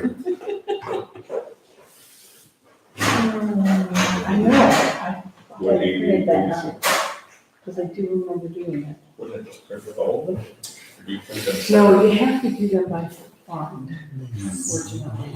Print them? Print this PDF.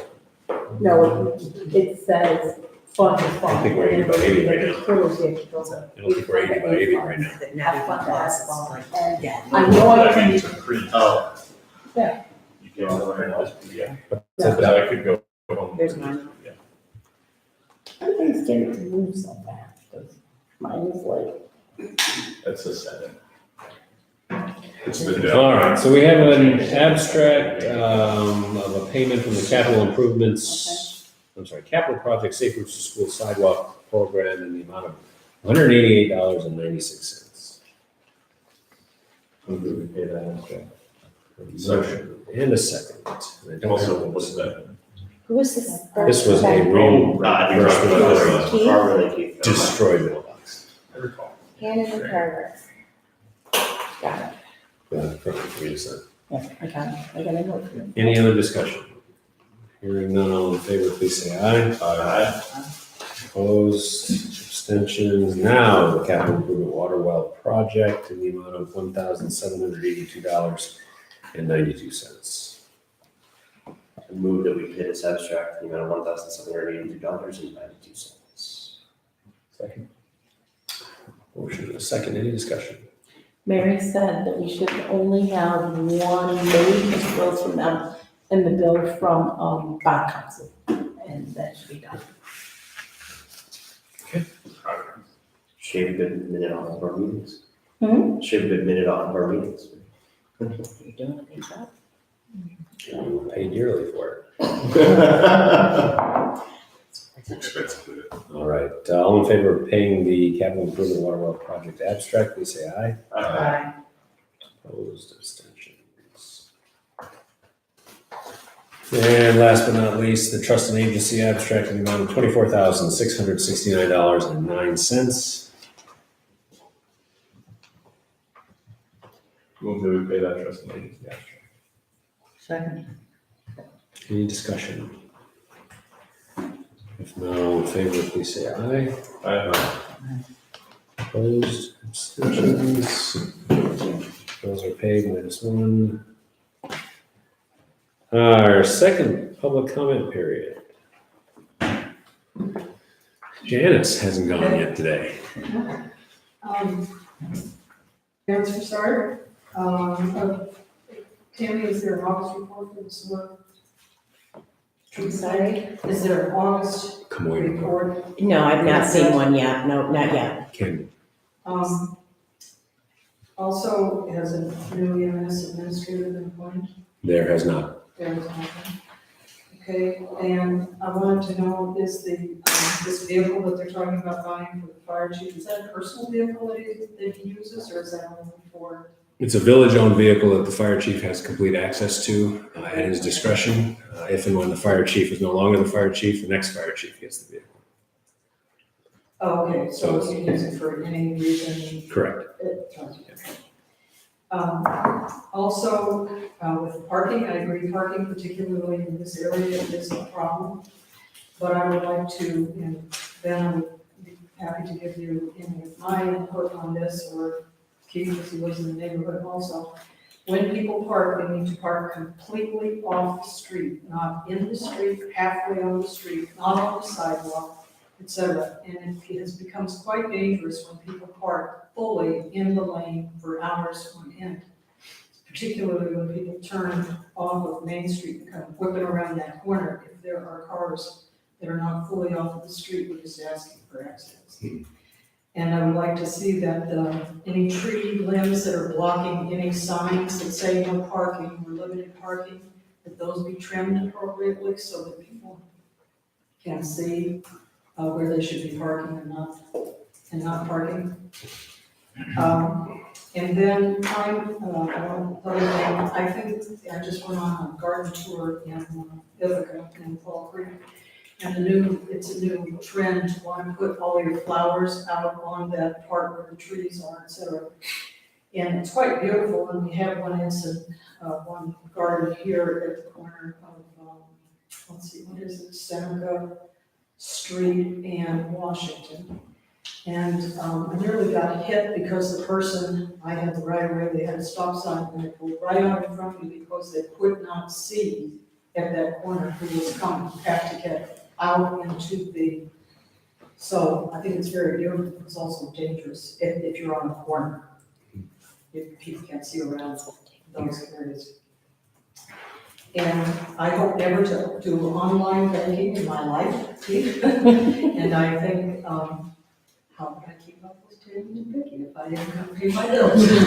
And We'll always have that option. Yes, We'll make sure of it. as long as we have that option, and I think it's also, kind of nice for village residents to put a name and a face together with people who are in the office. And then that way I feel like you know who your representatives are and who your employees are. And I think it just makes for a homier feeling in the village. And I don't want to spend 50 cents or walking over to pay a bill. Thank you.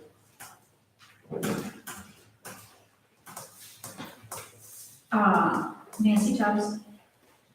I wondered if anybody here knew offhand, or who I should call, to explain these giant grills that are on the stormwater tunnels that go on Tamarack under South Street and under Tamarack. I've never seen anything like them. You know what I'm talking about? You mean is the covers to the stormwater entrances? Culvert grills. Well, it's not really a Covered cover, bridge. it's a giant grill that each hole is this big, so it's not really clear to me what it's keeping out or what it's doing. It's keeping large branches and That's- animals yeah. and all kinds of, Larger animals. yeah, larger animal. I mean, that's what it's keeping out. The branches. I don't know Stopping specifically things. why that particular type was chosen. I know that keeping larger animals from domestic to non-domestic out is important. Well, But I larger can, animals like what? Because literally the holes are this big. coyote will squeeze in there. Coyote. I agree, I don't know what it's keeping out. I mean, bears, you know. Yeah, baby deer, small deer, baby deer will sleep in there if they can get in there. But I can ask about the choice of type of the engineer, of Streeter. Yeah, and they lean up, it looks like they lean up against the side, and they're way bigger than they really need to be. And I've asked a couple neighbors, nobody has any idea why. And it looks like what you could have is something like a fork that sticks down within that, the tube is like this big. And instead of something that stretches way far over the edge of it, it just looks like they had this thing left over and slapped it on there temporarily, but now it's been months. And it just sort of jars you when you look at it, it's like, what's that? So I just wondered, it sounds like nobody here knows much about it either. The Village of Benderlicken has one, and I only know because I drive by it every day, Okay. right by the town office. I can ask what potential advantages there may or may not be to it. Yeah, I mean, we looked at it, we said, well, it's not gonna keep out babies, it's not gonna keep out any reasonable animal here, like a skunk or woodchuck or anything. It just, or trees or branches. It'll keep out a tree trunk, but I don't think that'll go in there. Maybe. Sounds like maybe not the smaller ones though, like. I mean, an adult could probably just lift it up and go if they wanted to. It's just weird. Okay, thanks. Anything else? I forgot something earlier. Sure. When you were talking about traffic and signage, one of the things that the town expects to take action on tomorrow night is a safety measure. At the point where Lake Street and Congress Street and Frontenac all come together, there is a stop sign on Lake Street. And the front traffic coming sort of south on Frontenac are supposed to have the right of way. But there have been near accidents, and a school bus driver asked us if we would consider putting a yield sign on Congress as you approach Frontenac. So Frontenac would be through. The stop sign would stay on Lake, and a yield sign would be added at the point where Congress. Cuba, thank you. I was like,